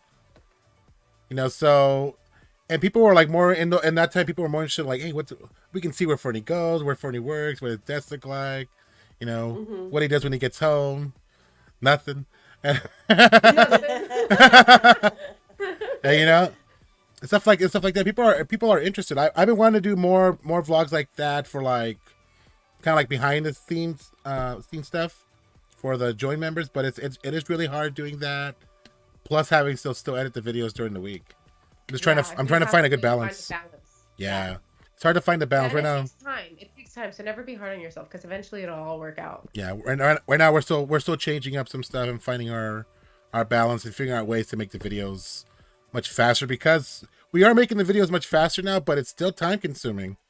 Yes. Like it's a lot of work having to go all around the park, and and Chris Dye, yes, your question, do we have races for the 27th? That's a good day, the 27th. We're going to be running all over merch, food, that entertainment. Weekend. There's going to be a lot of stuff to cover, and then that's just one park. And then the next day you got to do the other park, again, their merch, their food. What's different that nighttime show, because you got to do Disneyland fireworks one night and watercolor the next. Come on. I'm a horrible creator, you guys. You guys are talking about your schedule, and I'm talking about I'm gonna go enjoy the day. she's I wonder if we still got popcorn. The popcorn bucket. Like, am I gonna have enough snacks waiting for my cue? Like. Oh no, we worry about that too. Monica's gonna be there that evening. She Monica! That day during the morning, so Monica! She needs some fun. So whenever you need that pixie dust, go see Monica. That's Monica. Monica, you probably have put pixie dust on me. I'm not gonna lie. Probably. Monica. Yeah, like we have this down that when mobile orders at 7 a.m, I'm already ordering my stuff. And then that's going to be a problem now. So now I got to get my virtual queue now first for the ride. And then I got to switch over to the mobile order. Because what'll happen with the mobile order, they only allow so many slots. Mobile order. And then the item is no longer sold on mobile order. And now if you want it, you got to wait in the standby line. And no, I don't have time for that, Dee's very good at obtaining all the merch. It's been a couple of times where like... of course, popcorn bucket releases are always on Friday or Thursday, and I am working, and I work the furthest, so Dee has to go, and she's very good at going in, like, ordering everything in advance before she's even, like, on the bus. She's on the bus ordering all food. At work, like, if I leave half day, I order it at work. Like, I remember when the tomato bucket came out, and I got there, like, at 6 p.m, and people are there in line, and they're like, oh, we're going to buy it. And I was like, you were supposed to mobile order. Like, there's no standby. And then they're like, what do you mean? How could you do that? I'm like, I did it in the morning at work. Like, you don't need... The GPS in the app doesn't know you're here. Yes. It just... You could just order food. They'll take your money. They don't care. Your card's on the app. I'm telling you, she's really good. And then, like, you always have that friend, like, oh... You're going, can you pick me up a bucket? So she's been really good, especially whenever they do the buckets on mobile order. Like, okay, well, get a mobile order, get a slot, and then I'll just go and get it. That way, no money's exchanged. I just go pick it up, and then you just pick it up for me. Make it easy peasy. Just screenshot me your mobile order, or sometimes it's easier for me. I go like, I think I'll be in that land around like 1 or 2 o'clock. So set up a time for that frame, because already like we gotta cover things on Main Street. And right now, the ride's going to open, so now we're going to head straight to the back of the park, to Toontown. What popcorn buckets are we going to get along the way? And then I'm always the one standing in the lines, and then he's recording, doing B-roll, and just shooting whatever content he can. I have to hold things. I'm the picture person for the Instagram, for the thumbnails. Man. We have a routine. We have stuff split up. We'll never get it all done. For the most part... And then Dee does all the info. I get a locker right away, like the jumbo one. And if I need a jumbo one, I'll go to like the picnic area for ice chest size jumbo. It's gonna be crazy on the 27th. I'm still trying to fathom and like understand like how it's gonna work. And what's so funny to me is like how many content creators are gonna be there. And it's not that I find it funny, but I'm telling you guys, like I'm not that I'm so carefree, because I'm not, but it's just funny to me because I'm like, I'm gonna watch all the chaos. Yeah. Oh man, Main Street will be packed, Oh, and yeah. everyone's going to run. Well, already on Main Street, people are going to be lining up at Jolly Holiday, or they're already going to be lining up inside the Emporium. But So see, a lot of the mobile order. Yes. Okay. And then, we're Toy Story people. We don't park at the parking structure. So we like to show up there 7:15, get a good spot. What time do they open? The parking structure. 7. The structure opens at 6:30. That's why people like to go there. But Toy Story opens at 7, and if you get there right at 7, the bus drops you off right next to the security checkpoint. Oh, right. So away. you just pass the dog kennels, the wheelchair and stroller rental, and you're right there at the gate. It's a lot closer than walking all that way from where the tram getting dropped off at the drops tram where it drops you off. Yeah. Yeah. Oh, and yeah. then it's a lot faster line as well. So then, kind of want to time it right, and the bus ride's a lot shorter. So you want to be towards the front of the park or the Esplanade as close to 7:30 as possible. Yeah. So when the gates open, you're now on Main Street. Okay, what am I going to do first? The Starbucks line's always long and goes all the way down to like Disney Showcase somehow. Like, get your coffee on the way, people. I know. Yeah, because some Starbucks opens at like 4 a.m. Yeah, they open at like 4 or 5 in the morning, yeah. Oh, yeah. Yeah, D, if anybody knows how to work Disneyland and probably push it to the limits, it's probably D. D knows, D has these answers for these questions like, can I get another, boarding pass right now? Or questions like that, she will test it and she will do it. I will try it on the app. Yeah, that's how I knew you couldn't get a second virtual pass. It'll tell you you've already reached your max limit for the day. So if you got one in the morning, you can't ride it again unless you stand by or do a different way. Yeah. Oh, yeah. I'll be watching the lives on the 27th. Are you guys going live on the 27th, or are you guys... I don't know. I think we'll be shooting a video more that day, but, I was debating going live. I'm like, it's worth a shot. You should probably... just going to be laughing with me, so I don't know. You should go live. I wouldn't put it past you to go live. It would be a good opportunity because everybody will be live. Yeah. I'm sure there's going to be some cavalcade, some kind of parade in the middle of the day, too. There's always something. Yeah. And I'm just so I'm so curious and I'm so eager to just see what the 100 looks like what everything they want to do, what's going to be so special. It's really exciting. And that's what other people want to see. How is it decorated? What does it look like? Are the characters in different outfits? What's going on? Special balloons. So if you do go live, it would be interesting. People would want to see that because not everyone could go on Friday. Yeah. They're going to want to see what they could go for Saturday or Sunday or the next weekend. No, it's a good idea. That's the beauty with the live streams, though. Everybody's going to be live streaming, but everybody's got a different point of view. Yeah. People are going to be jumping around. People are going to jump to your stream to see what's your view look like. I'm going to be eating. I'm just saying that. We're going to be looking for a popcorn bucket. For the popcorn bucket. See? But everybody has their niche, though. I think D and me's niche is more like what merchandise they have, what new stuff they have. We always want to know all the new stuff. We always want to know all the new merchandise. I think that's. I'm gonna need to watch that. We're good at. I'm gonna be so overwhelmed on Friday that I'm gonna have to watch that to know. Okay, what did I miss? Where did I need to go? Okay, I can plan out my next trip better. I make a list. I hate it when I miss something and we were there that day. So. I do all my research, the Disney blogs, the Disneyland Resort, this weekend I already have my list for Lunar New Year. And see, here's something. If you're going to come, you should come find us because here's the secret. We never finish our food. When we do these food vlogs, we take a couple bites and we throw it away. You can't eat all that food. Unless we really love it or I bring or get a to-go container or something. You're going to be trying that day. Yeah. Oh, so much, and we only get 6 tabs, but there's still other things. I want to go to Lamplight. I want to try that. We always end up buying Surf something. and Turf fried rice. That sounds amazing. I want that. So some of the stuff we're gonna have to pay for. Some stuff's on mobile order at the restaurant, so you could only use those tabs mainly at the food booths as well. So there's just a lot to cover. And with those food things, we had to drag it all day. We start right at 10:30 when the booths open, and we only last so long, and now we're full. Now we gotta wait. Now we gotta walk around. We have to put some time. Remember? Get hungry again. Remember when we used to just try to eat all the food? It was painful. Those were the worst days. I'm like, you never wanted to waste anything. You didn't bring anything for it. You're just I gotta get my money's bite worth. And then you're like walking around like, oh, my stomach hurts. And then I started bringing Pepto-Bismol. We were doing those food vlogs. We were hurting ourselves. We I will always have Pepto-Bismol on me. If you need it, just find me. I have it. Those are like my least favorite videos to shoot. We hate doing we call it the food gauntlet, especially with Knott's Berry Farm has like their food festivals. Have so much food. Man, they're like the Black Angus of theme park food, man. They just keep feeding you. Okay, I have to ask you though, Knott's Berry Farm, okay, because I so badly want to go to Mrs. I think that's what it's called, where she has fried chicken, mashed potatoes. What is that? Like Mrs. Knott's downtown Knott's. Mrs. Knott's fried chicken. Yeah. Yeah, it's like they call it the marketplace, but it's downtown Knott's. To kind of compare.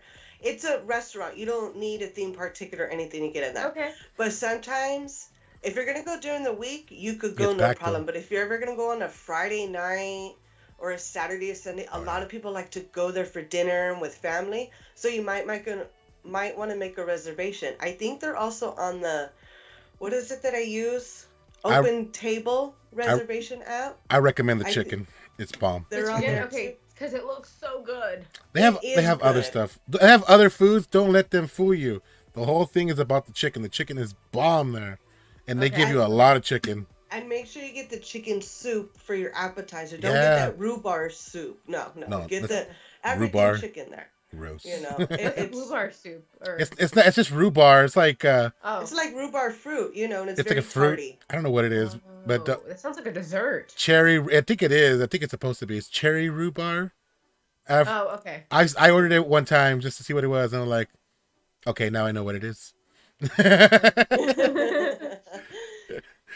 So are you? See, Satso Ruben says. So, are you saying you four should do Lunar New Year together? Why not? We should do Lunar New Year. Just eat everything. I'm telling you, man. If I don't, I feel bad that I don't even know when I've been so focused on the 100th anniversary. When is the Lunar New Year? Lunar New Year starts this Friday. What? And then the 100 starts next Friday, so that's why it's back to back. And then get this, next weekend we're gonna die. The 27th, we're at Disneyland. We're gonna die. We're at Disneyland.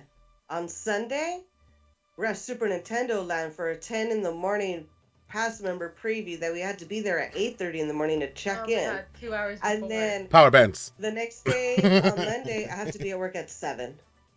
Buster. Call out. Use sick time. I think I will work from home that day. Sneak off for a couple hours to visit a customer because my boss is all, because I have to go to a doctor's appointment. He's all, no, we're going to tell HR you're going to visit a customer, so you need to put time in.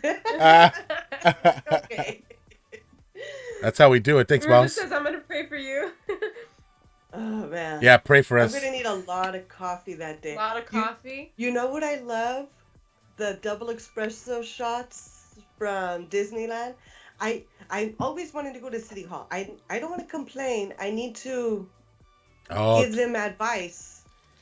Why is it on the mobile order for the cappuccino cart? Give them advice. And not at Jolly Holidays mobile order. I want to mobile order my double espressos. I don't want to stand in the long line at Jolly Holidays. I tried to. Wait. So you get some feedback. Espressos?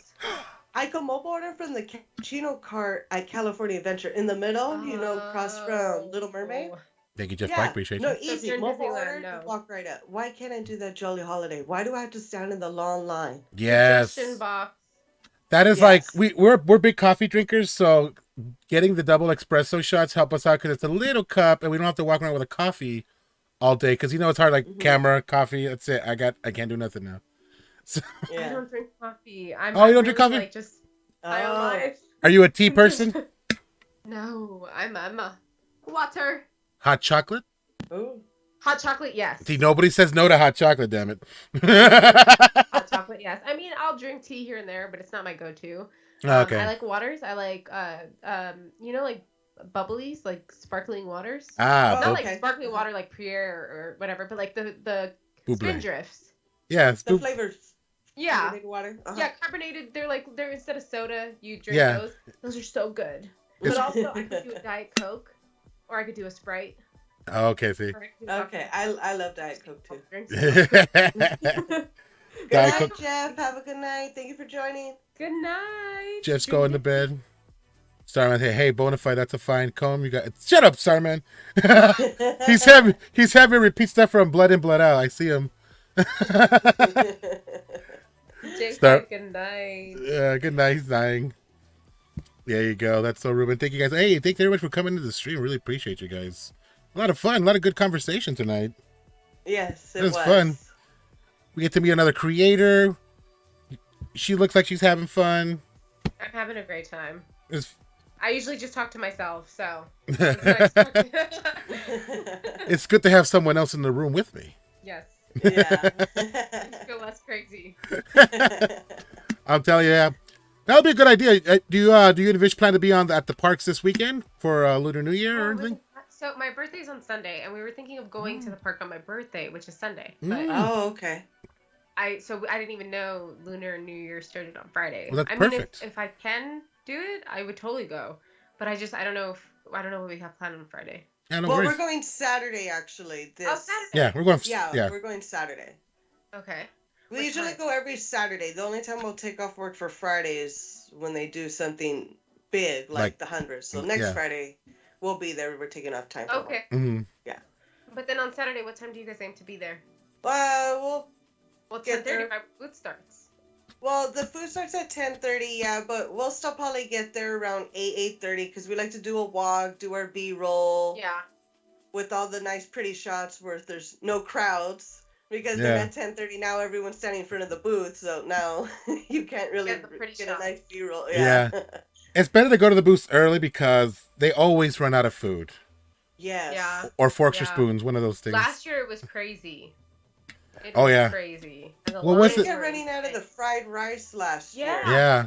And I got irritated with that. This year with Christmas time, with festival holidays, it was the cookies and milk hot chocolate that was the hot item. We actually had to wait for that. Damn. Like, we paid for it, and we were like, no, I don't want a refund. I will sit and wait. And they were like, okay, we'll be about 30 minutes. And then they were really nice. Like, we only ordered one, and they gave us two. Oh, yeah, the hot chocolate. chocolate. With it, too, because we had to wait. That's super We're nice. sitting on the floor, crossed against the railing by the cappuccino Disney cart, magic. I love it. facing the booth right there. That's nice. Did you guys try the cookies and cream pretzel next to Star Traders? Right? Is that what it's called? No, we didn't. No. It looks delicious. It's a cookies and cream pretzel. That sounds like it's for me. Remember they had the toffee pretzel? Yeah. Yes. Okay, so now they've replaced it with the cookies and cream milk, something like that. Cookies and cream and milk pretzel. Oh, I think I might have had that already. Yeah. Oh, you had it. I think I might have had it already. Oh, yeah, that was good. Delicious. That was good with the sauce, the dipping sauce. Yes, it looks delicious. It looks so good. Christina says, "Hope doesn't rope drop." I know they're all so shocked because I'm like, I want to rope drop on Sunday. I want to rope drop on the 100th, but we'll see. We'll see. I mean, I really want the popcorn bucket. See y'all at 10 a.m. Try. It makes a difference. Like we will rope drop and then we'll take a break. We'll take a nap. We'll go back later, and then like I've gone with friends and they've gone like, I don't ever go to Disney before noon, and then like I've had them. No, you're going with me in the morning, and they've like. Nobody's here. We've done like almost all the rides. It's like, it makes a difference. Can I share something with you guys? Okay, it's gonna be a little negative, but just bear with me because it plays into the tail with that. I've only ever rope dropped maybe like 3 times out of me ever going to Disney. I'm telling you, I'm not a rope drop person. But there was one time where I rope dropped on the day that they had Main Street Electrical Parade. I rope dropped. This is gonna be about the Grinch. Okay, so a lot happened that day, and that was the last time I ever spoke to the Grinch. But anyways, we were filming all this stuff and we were live and all of that. And I got really, really tired and I was like, okay, I'm going to go take a nap, right? The Grinch was not at the park yet. So I went to my car and I was just like, screw it, I'll leave the live stream on. I was like, you guys want to watch me sleep? I'll sleep. So Vish was just sitting there and he was trying to fall asleep, but I fell asleep. I woke up to the Grinch blowing up my phone, telling me, why am I in the car? I'm not going to grow my channel. I need to get out of the car, get back into the park. What are you doing? Like, and I have all of these messages, just completely like yelling at me, and I was like, I woke up out of sleep and I was like, what the heck? And like, I'm on stream and like, I'm trying to angle the camera away from me and I'm just shocked. And I'm telling like Vashon, like, we got to go. Cause like, he was also scaring me. Like, why are you watching me while you're supposedly at work or whatever? And then 2, you're trying to control what I'm doing. So I got really nervous, and I was just like, okay, we can't be in the car anymore. Like, we got to go. And and again, like, That's me weird. thinking about it now, like, your mindset will change a lot when you start to just, like, do things for yourself and not really pay mind to, like, people that want to take advantage of you. And I just sat there and I was just like, maybe that's I think about that situation, Wow. and Vish had no idea what was going on because I got really nervous and I didn't say anything because we were live. So I was like, we just got to go back into the park. Let's go back. I played it off, and I was so uncomfortable. So uncomfortable. All I was trying to do was take a nap. So the fact that you were like, rope drop, take a nap if you have to take a nap. Yeah. A break. He has no business telling you what you can and cannot do. Yeah. Please. I think that's his weird. Don't unsend them. I already screen recorded them. Yeah, that's his weird way of like trying to help you, but you have to listen to everything I say. Damn it! Yeah. If you want my help. Yeah. I feel like that's what it was, and like like I said, there might be something wrong with him. So that's all good with me though. I don't want nothing to do with him. That's why we try to stay in our corner, let him stay in his corner, wherever that may be, Universal, whatever. Universal, whatever. Whatever. He comes live, during the Christmas time to steal Christmas. So Grinch, you're off. There's one thing I do want to ask. So, does it make you nervous or anxious when you know the Grinch is at the park and you're going to live stream? So it used to, but honestly, I mean, I've been live before when the Grinch was at the park before, and it's just more of himself trying to make him, like, he'll follow you at the park when you're live. Oh, yeah. And so it's just more, he's just trying to, he wants people to spark a conversation about it. So if people don't come in and mention his name in your stuff, he gets upset about it, right? So he wants the attention to be brought about him. So that's why he'll follow you when you're at the park, because he's hoping that you won't be like, and it's not that you're not smart, that if you get him in your shot, but it's inevitable. He tries to make himself where he appears in your shot, and he wants people to spark it. Because again, the viewers don't know anything. So they'll be like, oh, that's Hope. Why don't you go say hello to Hope? Or like, he's done it many times to the shy girl, right? And like, he'll message, and like, I have those messages. I'm telling you, I have them. He would message and like be so accomplished when he was like, oh, I got in front of so-and-so's live stream. Or like when I would be live, he'd be like, you're in front of so-and-so's live stream. Make sure you show yourself. And I'm like, what the hell?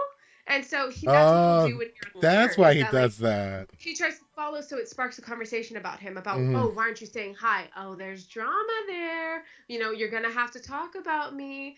And so, but what's funny is he doesn't like it when it's done to him, right? When you get in front of his shot. But he's so anal about it and so wacky that like he finds a way to like swoop the camera and go this way instead of that way. So to answer your question, no, I don't get nervous anymore because I laugh about it.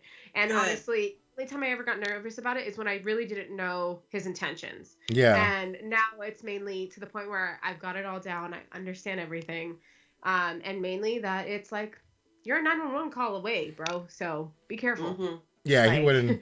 I don't think he wouldn't risk as that. Adults, even as kids, you shouldn't bully anyone. But as adults, bro, you can get in some serious trouble if you harass people and try to bully them or whatever. So be careful. Like, they joke around too much about it, but you're a 911 call away. You could get hurt. You could get hurt yourself. It's not worth it to bring that kind of attention to yourself. Correct. So yeah, so it doesn't make me nervous anymore. It's more just like a laughable. You know his tactics now. Oh yeah. Yeah, that's good. I mean, that's all we do too, is we laugh, and then we enjoy it when we see him and he's following us, and we turn around and he's going crazy. They saw me. I gotta turn around. I gotta act like I didn't see them. Funny story about the Grinch too, and it's probably one of the reasons why he doesn't really like us either. He was being really, and this is when we were like on good terms with him. He was live streaming at the park, and I think it was a day I was having a really bad day at the park, and it was raining, I believe. No, it wasn't raining, but it was at the end of the night. It was like within the last hour of Main Street that was always open. Yeah. So it was like 12:30, even later than 12:30. Main Street's like empty right now. And I'm just trying to shoot like some last minute B-roll shots, try to get them all. I'm just on Main Street shooting shots, and I hear somebody going like, "Hey, you sir, get out of my way!" And I'm like, I hear it and I just ignore it. You're in my shot. Sir, you're in my shot. And I'm like, I don't even look. I just ignore him, and then I look back real quick, like, oh, it's Tony. I'm like, ugh. So I just ignore him, and then he has the biggest bees, and I know I probably spilled the guts right there, but don't worry about it. The Grinch has the biggest balls to come over, and tell me, like get in my face and like ask me what's going on. And like, what did he say, D? I'm trying to remember, like. And then he had like some follower guy with him, and then you were like, "Oh, you're that guy being really annoying," or something like that. Yes. Oh, because he was like, "Did you hear me? Did you hear me? I was joking Yes. around during my shot." And that's what it was. Oh, you're that guy that was being annoying, calling me out. He's so embarrassing, Lord. And then his follower laughed at him so hard that he deleted that live stream after the whole incident happened. Yeah. And that's he didn't like that he was laughed at. Yeah, because he was like he really got under my skin. I'm like he went into my attention that bad. He wants his name to be known, and he wants himself like he can't fathom that he started with people. And again, I'm not saying those people are better or anything like that, but again, some of them are shitty. I'm just gonna say that some of them suck, and they're really freaking disrespectful. But he started with other people that now have top numbers, and he never grew. He had to buy his subscribers in order for him to grow. And I want to point something out. He's probably watching this, and I know he's watching this. Not probably, he is. Hello. But he is... he's sitting there like, oh, I'm so cool. The irrelevant streamers are making a stream about me. No, what it is that we're onto your shit, and it's about to be over. Like, you can continue to try to mess with us, and it won't go good. Like, you are so done. Like, there's no coming back from this. You can't even try to apologize to become friends or anything like that. Like, you've done so much damage that it's time for you to just go away. It's time for you to just, that's what I meant by, like, turning the keys. Like, it's time for you to wrap it up. You have no place at Disneyland. You and your posse have no place at Disneyland. Yeah. And I know I'm not anyone to say that or anything like that, but you guys will either learn this way or you guys will learn the hard way. And I'm going to let Karma do his thing. I'm chilling. So, like, I'm a big believer. Take whatever you want from this, and I understand you're going to get angry. But honestly, like I said in my streams, seek mental help. Like, there's therapists. There's an app called BetterHelp. Anybody that is struggling, use that app. And I think that the Grinch and his posse need to use it. Like, from the bottom of my heart, I am concerned, and I think you guys should use it. And I think you guys should just, like, wrap it up. You guys have families. Start raising your kids and raise them to be better than yourselves. Like, please do that. Like, without a doubt, you have little kids that are going to grow up and be pieces of shit like you. Like, don't do that. Don't do that. And you don't want to make the same replica of yourself. Because I'm sorry, you need to turn in the towel. Like, you're done. Like, and that's the biggest thing. He wants to be so intentional. He's so proud. Like, the thing is, I hope his mind's not tricking him into thinking, oh my God, they're talking about me. They're talking about me. We're not talking about you. We're just coming forward and letting people know that we all know. We're talking about how bad of a person you are. That's what we're trying to point out. We're bringing awareness to it, and it's enough. And I know what he's doing now. He's trying to lay low. He's not trying to stream a whole lot. And he's gonna come back like in 8 months. He'll come back and like all apologetic like he did the last couple times already. D. Just wait for the tweet. They tweet a lot, and then they do Instagram posts, and they think their Instagram posts they sound really stupid. And I mean, like, if I cared enough, I would tell them. But I've already like. The bzz. I already sent him a message, and I told him that he needs to seek mental help, and that went over his head. Like, I sent him a heartfelt message when he tried to harass me because, the Grinch was talking about him, and he was talking about the Grinch, and they were just talking about each other. And I was like, y'all need to seek mental help. And I sent them, like, it was a thoughtful message. So the fact that you guys have not gotten help, and that was months ago, what are you guys still doing? But the thing is, it's kind of good to know and makes me smile. You got to live stream all the way to your car because you're scared. Yeah.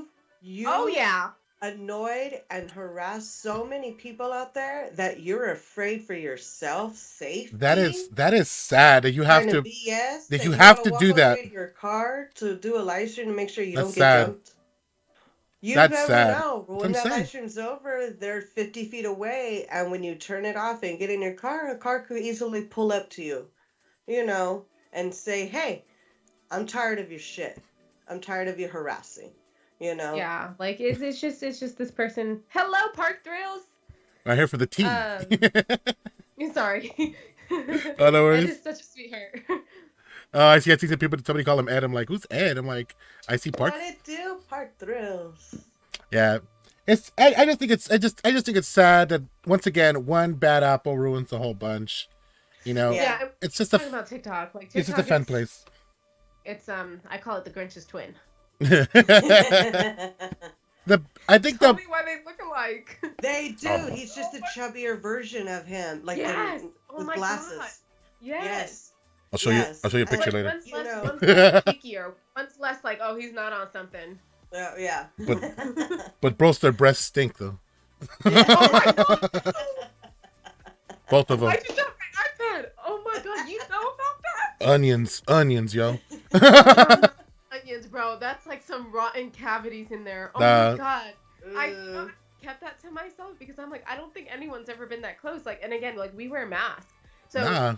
the Grinch was not masked, and let me just say, like, I put on a good face on that live stream. Like, I was like crying in my eyes.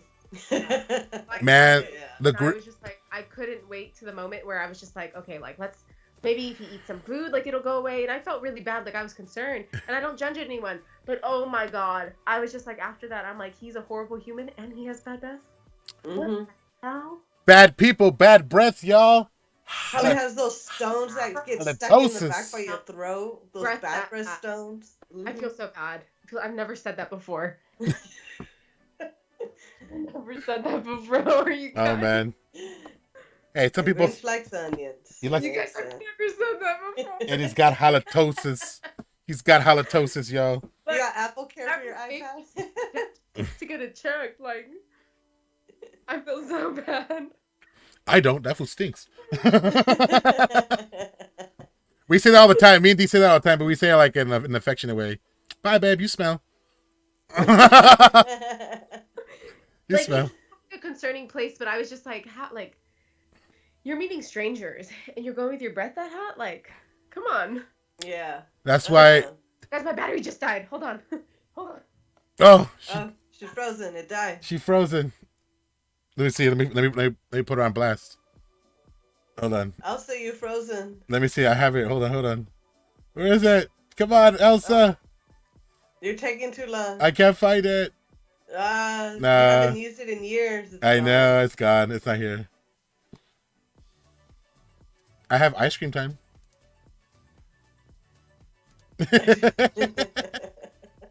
It's already pumpkin time. I know. Oh, her camera died. Her camera has to have a. Yeah, her camera died. Yeah. Oh, it died like this. No, coconut. Oh no. Oh man, I know. We've had a really spicy chat tonight, guys. It's been really good. This is like a topic that me and Dee have really been wanting to talk about with another person that's having similar situations at the park, and she has been very cool, very upcoming and forthcoming with her information, her experiences, and I appreciate it. Everybody give it up for Hope's Adventures. Make sure you guys all What It Do crew members go ahead and drop her a follow, drop her a sub, say what it do in her comments in her chat. I really do appreciate her coming in. There we go.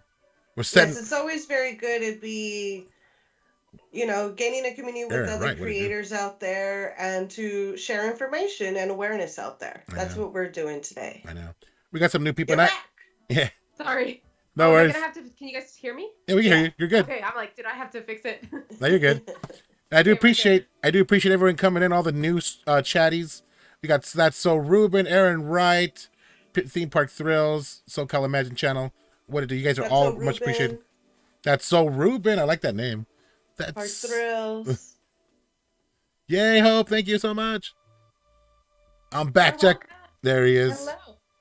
Thank you guys seriously for having me. I mean, I couldn't be more happier to have this conversation and to just meet really nice people. I think that's huge, like, again, in this world you're not going to meet a lot of people, like, and make friends with them, and to make friends and develop like that connection. It's awesome. You know what? You kind of have, and you kind of have to put yourself out there, like, to be able to trust people. Because if you kind of stay to yourself, it really doesn't help you out either. No. So, we and Dee are big people. Like, we love to help. If we see that we can help you in some, we will. But sometimes that also, people see that in us and they tend to take advantage of it. They tend to take advantage, especially with Dee. Dee has a big-hearted person. She does a lot of stuff that people don't see. That she's like, all the giveaways are all mostly sponsored by Dee. She does all the giveaways on the channel and she loves shipping them out. Oh yeah, she loves shipping them out. I do. I remember the first time we went to Disney together, because the same thing. We were always going to Disney on our birthdays, and then after a while, we're like, we go every week, and for birthdays Thank in you, the middle Aaron. of the week, I skip it, you know? Yeah. And then the first time we went, I made because my birthday's May 4th, so I'm a Star Wars baby. And I have a button maker. So You're I May made, 4th? yeah. May the 4th be with you. She's my Star Wars baby. I love that. So I made all these like custom buttons. Mhm. And then I told them, I said, okay, we're going to go to the park. And this is like before we were doing our YouTube thing. I was in a lot of big Facebook groups and I would do giveaways. And I said, oh, so we're going to do giveaways. So people are going to find us. And he's all, why? Why are we going on your birthday and you're going to give stuff away? Why? Yeah, I thought that was weird. I was like, okay, we're going Because I on your wanted birthday to. and we're gonna give away stuff to other people. I only know one other person like that, and that's DB. He watches Disney live streams. He's a mod on my channel, and for his birthday every year, he does that. He goes around and like to his communities. He lives in a small community, and he gives back. Like he'll like give the elderly people some roses or flowers, or he'll give people food. And I'm like, that reminds me of D. Like, you guys are so sweet. That's so sweet. Nice. That's so sweet. Oh, for sure. Great room. Oh, thank you so much, Patrick Kegney. Welcome to the KIDULT TV archives, where we archive Yes. all toys, Funko Pops, and popcorn buckets. But as I continue with the story, I wanted to point out, throughout the day, he changed. Fern-E changed, and he was like, it's exciting. People are looking for us. Because I had a big thread going, and I was putting our locations. That was fun. And people were calling us out. D, Fern-E. And then, like, we were in Space Mountain. And, like, yes, that was fun. Into the ride, like, we were on the roof about to go inside the building. And we hear him. And he's all, someone's found us. We got to get out of line. Like, at this point, he's excited now that we're doing this in the middle of the... They're all yelling, too. They're all, Fern-E! And we told the cast member, we got to get out of line. We're friends. Can we get back in? So, like, we talked for a couple minutes. We gave them their buttons, and we went on our way.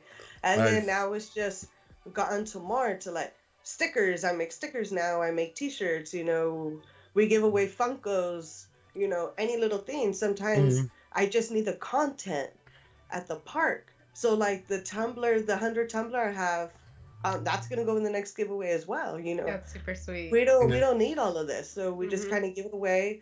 And I like to pick people that are not local. Like, I got mad. I had to tell one of my subbies, I had to email him today, your package came back and it went all the way to Canada and back. Damn it. It's like, and I get mad two things. One, I got to pay again. And two, like, the poor subbie's been waiting for how long? Yeah. Yeah, for their stuff, I shipped it out in December. It's the middle of January now. I'm like, ugh. That's crazy. I love that, though. But, it's enjoyable. And then, I started doing it more often when we're doing the live streams. Because when we're doing the live streams, and you know how you want to go, well, we're coffee people. So, like, I want to sit and drink a coffee. Well, to me, I'm like, ugh. It's kind of boring. Yeah, we got to move. We got to keep it entertaining. So then I started doing giveaways and talking to people more when it was sit down break for us. I love that, though. It's a good thing, the way to keep people entertained and keep like kind of like reward the people that are actually on the stream, Yeah, and you're super excited about it, and it shows. It shows. You and your coffee, you're like, I gotta keep moving. Yeah. I need caffeine to keep going. Yeah, because I love it. I start going downhill at the park, and even he knows, like, I need another break. Starman, what is Starman and Jay talking about? They're talking about like ransacking my room. I was reading a little bit. I was like, you can have. Oh yeah, they're talking about coming in here and like just raiding my room. Oh, and I would do the giveaways. Nah, they're just having fun. Oh yeah, they call it the Wheel of Fortune when I put all the names on the app, because I'll do it in chat giveaway. So during the live stream, if I see your name on the chat, I add you to my wheel, and that's what I call it, my Wheel of Fortune. I love that. I love and then that. It depends on. It's kind of random on the giveaway. We could go on a ride, and we could do 2 rides. And then the next time we sit down and we get a drink, then we'll do another giveaway. Some people get surprised, like, oh, we don't have to get so many likes. You don't need so many viewers. No, I do. No. It's random. You just gotta watch. Then you gotta email us your mailing address, or you're gonna miss out. Yeah. And a lot of the time it'd be like the longer you watch the stream, like if you're watch all the way to the end, that's when we give away like the best gifts. Sometimes Yeah. That's awesome. usually that's a awesome. full-size Funko, and that's your reward for staying to the end. And some people I like it when random people win that have never been to the channel. Like it's their first time jumping in, they're like, hey, and bam, they win. I'm like, awesome. I like that. Them want to keep watching, and they're like, "Wow." Yeah, like that. Because some people can't they usually don't win things. Yeah, that person will be back. They will come back. They usually come back, especially after they receive their gift. They're like, "Oh, awesome! Check it out, I got it in the mail." Yeah, just show appreciation. That's why we like to do it. Yeah. No, I started this thing where we do the giveaways every month. So before we would do a specific video, and every on the first of the month it would go up, and then people could enter. Now I pick a specific date. So I did 25 days of giveaways for Christmas. Nice. So 25 days we gave something away. We gave more than 25 items, which that's nice. They're shipping. I know it's late, but they're still shipping. And so for my birthday for 25 January, items. I was like, let's just do it on my birthday. Let's just do the giveaway. I was thinking either that or on the 100th. I was like, 2 special days, so it might work out. Awesome. And then but I think it's fun. I think if you give back to your community, it shows them wow, they appreciate me, spending sometimes 8 hours in a stream. Maybe it's a 20-minute video that they watched all the way through. It's like, thank you. Thank you for taking the time to watch me. Yeah. I was nothing. Now you're watching me, And I think you have to think about that. Think about 20 people in a room. That's already a lot. So then think about when it's 30. Think about when it's 50. When it's 100. That's a lot of people in a room. Yeah. Even right now, we have 28 people watching, and I appreciate each and every one of you guys. You guys are awesome. That's super sweet. It doesn't matter on the size of the community. It just kind of matters that there is a community. And I feel like we got a lot of people in the chat. We even got Park Thrills, who is now a new sub here. And I like his hashtag spread kindness, because that's what it's all about for the most part. Especially if you're a Disneyland vlogger, you got to be kind, dude. Yeah, there's no place for someone that's not kind. It goes hand in hand, and trust me, your life will go a whole lot better and a whole lot easier if you're just a little nicer. I think a lot of good things happen when you're a nicer person.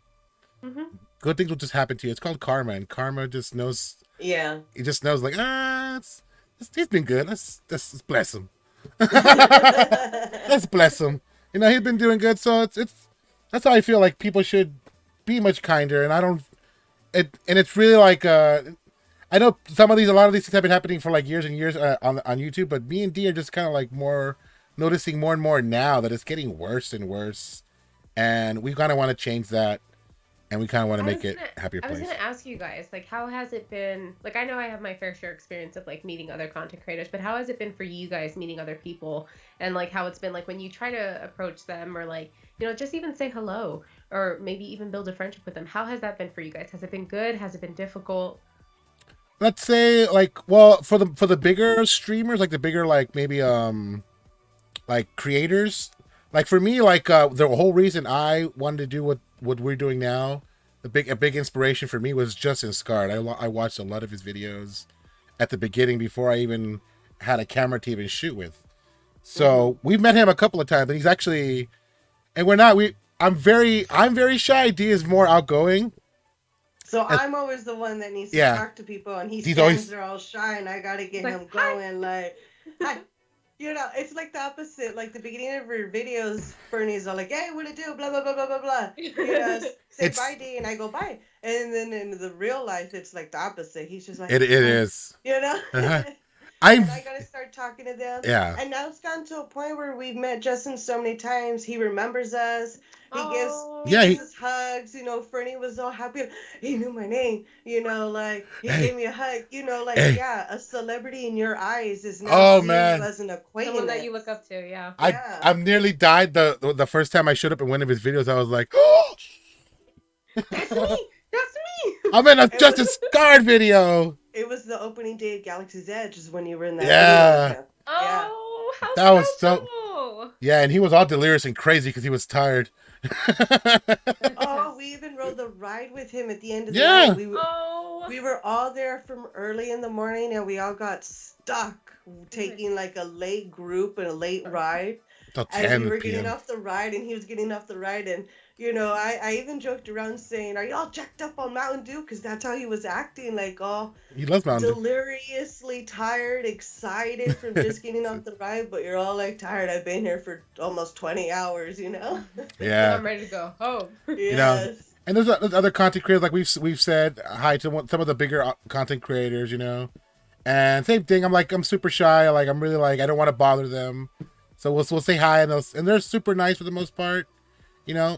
We haven't had any like where they're like will they reach out to us or anything like that, but the people we have met have been really nice to us for the most part, as far as like bigger YouTube content creators. That's good. You know. That's good. But the only thing I would have to say is you really need to be careful who you start becoming a community with, because there was a time where we were growing with the community and there was a little bit of drama in the group, and there was a new channel kind of coming in that was now hanging out with this group of content creators that you're now intertwined with this community, and then drama was created and that whole community split up to go with the followers of different creators that just broke up.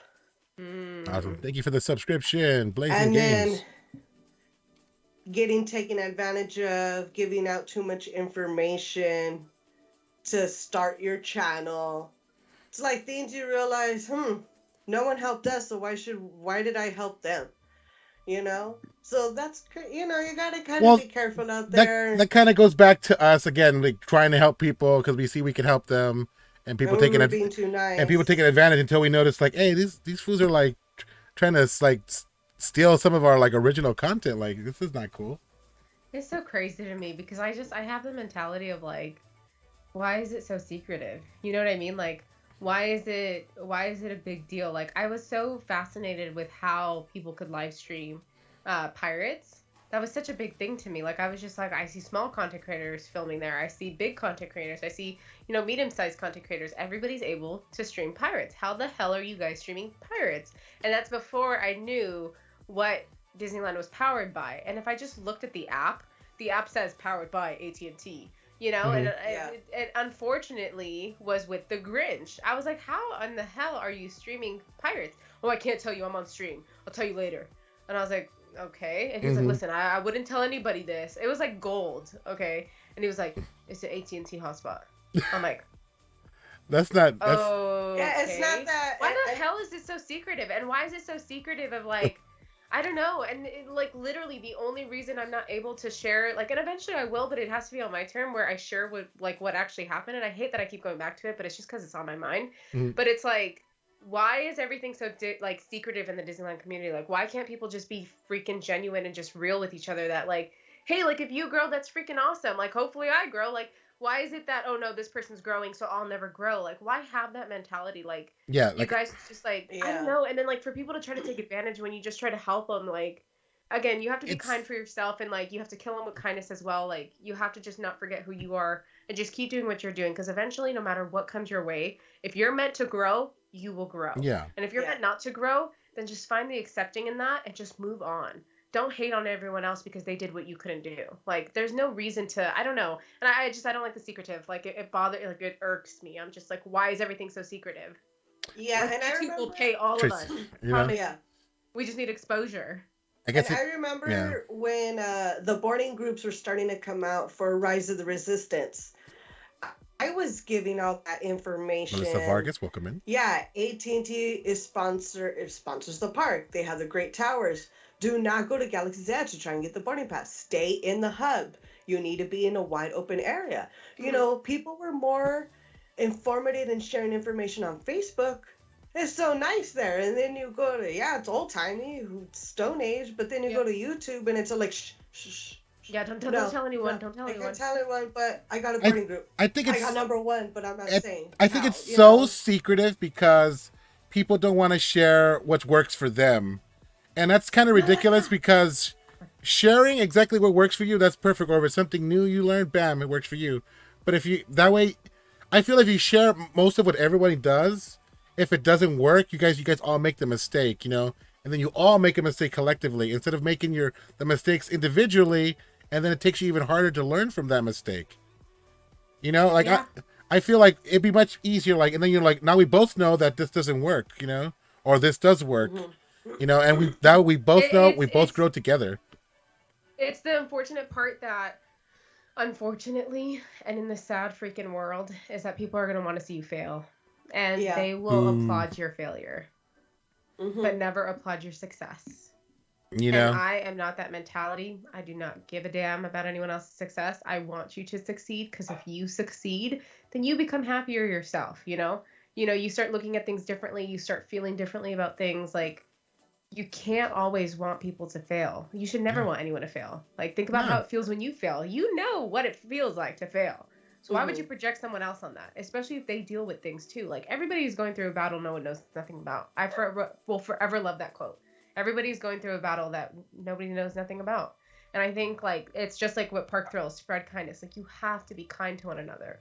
And, like, this whole secret game. And yes, I understand that we were secretive about the name thing. You guys got to understand it's because this person's insane.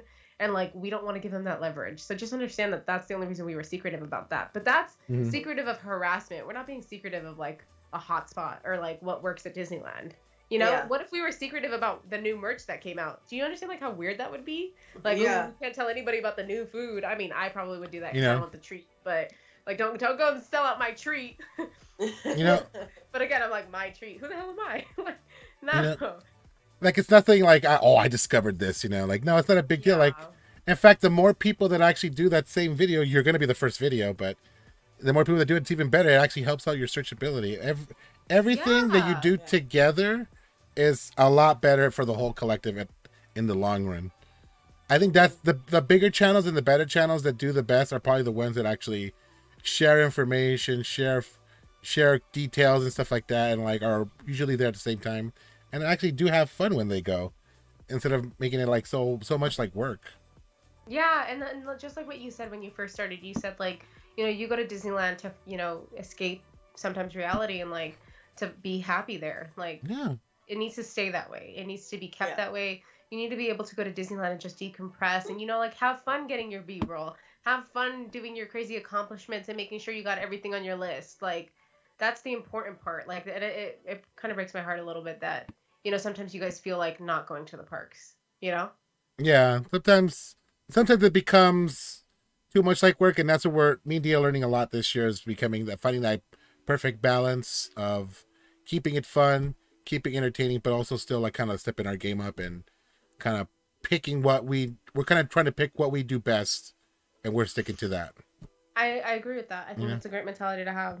But I think it's been a while that we actually felt like it's work. You know, we enjoy it now. We've changed our way. Plus, we have a routine down now where, like, we have a little checklist off in our mind. Okay, we're good. You know, so we've made it easier for ourselves. Yeah. Yeah. We've figured out little formulas that kind of already worked. Like, we have a formula for shooting the videos every time, and whether we think it's not enough footage or not, it always seems to be enough. Yeah, it's always gonna be enough. Me and Dia always feel like, that's not enough stuff, man. And we go home and like, it's too much. I gotta cut shit out. Have you guys ever, like, came across a video and you're just like, who the hell would watch this? Not your own video. I'm talking about like it was a video and you just, like, came across it's like a random channel, not even on Disney, nothing, and you were just like, what the hell is this? And I was worried about the extra clip I put in. Yeah, exactly. Like, I've seen like some weird video for no reason, like just 5 minutes of like an apple sitting there or something something weird, and like, man, this thing's got like 5,000 views. Yeah, some of them even have like 1 million, and I'm like, what? Who's this? Where? Who's this for? And I touched the cinematic movie, and my shit got 50 views. You know what I'm saying? Slow down. You know? I'm doing too much. And that's what I told you. Less is more. Less is more. Less is more. Yeah. Krista, I wanted to answer your question. Yes, we have met Chris Provost and David from Fresh Bake about a handful of times. You know, mainly when we see other creators, we just like to say hi. We call them out, give them a quick wave. We're busy. They're busy. We Yeah. just want to acknowledge them, feel the love, and continue on our way. We don't harass them. What are you doing? What are you gonna do next? Where are you gonna be later? I remember Chris Provost. Remember when we started doing stuff? Remember we were like in Toontown. It's one of our first videos, and he was shooting a video that day too, and he were like, "What's this guy with his big ass camera and he's wearing a tie to Disneyland?" He's like, and he had a script, and he was like, "Damn!" and he kept messing up, like, "Damn." Yeah, we were he like, was holding a piece of paper behind the camera, so the camera in his hand, and I would be like, how does he hold two things with one hand? How is he holding the paper between his pinky or something? Yeah, it's funny. Like, I mean, Park Pass. He listen. Out of all the big creators that they are, I'm happy he is one of them. And dude, I'm gonna say this. You guys might hate me for it, but he is one of my favorite big creators. Like, dude, he is. I don't really like the others. There's just some that are just disrespectful. But Provost Park Pass, I mean, he's a unique soul. And I've been watching his videos on repeat. He's the real one. So kind. He's the real one, dude. He's nice. He's informative. He likes to make it fun. He likes to make it educational. He's approachable. Showing little details that people would not think of. He's a nice guy. I'm happy for him. He's very sweet. He's very, very sweet. Yeah, his success is very much deserved. I'd call him the friendly face. So pick up on that. I call it the friendly face. So there's content creators that, they may not look friendly, but they are friendly. But there's some that are friendly and they look friendly. And Provost Park Pass is one of them where he looks friendly and he is friendly. Like, you just want to give him a hug. Like, he's just so sweet. His what? Yeah. Yeah. He's so out there, dude. He's crazy. He gets so excited. What? He's so funny, but he's got plenty of information. He's full of Disney information. Yeah. He's like our Scott Gustin. Yeah. Yeah. Oh man. Well, man, I really appreciate you guys all coming down. We're kind of winding down to the end of the stream, and I really appreciate everyone here, everyone from Hope's channel, everyone who came down from the What to Do crew. Thank you so much, Hope's Adventures, for coming down. What to do? You're welcome. Thank you for having me. It was fun. I had a good time. I had a good time. I didn't even realize it's already 9:33. I was like, whoa. Ooh. It's past my pumpkin time. Oh, yeah. Pumpkin time is like my bedtime. Oh, wow. It is 9:30. It's you're 1 hour past pumpkin time. I'm surprised you're not orange. I know. I'm good. I'm happy no one was keeping track of my yawns. I was trying to keep them on the download today. Did you yawn? Did you yawn? A lot. Like my nose. Oh. My nose. You guys wouldn't see it. I'm like, oh. Hold it still. Oh. It hurts a little. It's like, I'm telling you, man. I know. I didn't even catch any of those, man. Like that one. That's 3. Yeah, that one you saw. I'm hoping you were able to get through all your questions. I know I asked you some questions and probably took you off a little train. Oh no, that was good. The questions were just there to kind of help us out to fill in the gaps. Yeah. And were like, just let the conversation go where it's gonna go. Okay, cool. And it went to right exactly where we wanted to be. We talked about some real stuff, some stuff that needed to be said, and some things that people needed to know. Mm-hmm. Yeah. It's 12:30 a.m. here for Jason. Oh, go to sleep, Jason. And stop talking Jason, go to sleep. They want to break my Mandalorian. No, that's mine. No. They said they want a durability test for my Lego. You need to order the lights for it. I'm like, I tell them no. You guys are being mean. It looks so good. Oh my god, I just yawned. Oh, that's one for you. One for you. Oh, man. I was like, oh. I know. You gotta go. I know. The dogs are barking. They want to go out. I heard the dog earlier. Oh, yeah. They're all like, oh. All right. Alrighty. But it was your first time checking out D&Me and KIDULT TV. Make sure you guys subscribe. Subscribe to D&Me and KIDULT TV. Get you notified. Hit that bell. There it is. That's right, dude. Whenever we post a new video. But from D&Me and KIDULT TV, say bye, D and Hope's Adventures. Bye. All right. And we'll see you guys all on the next live stream. Much appreciated, guys. Have a good night. And what it do.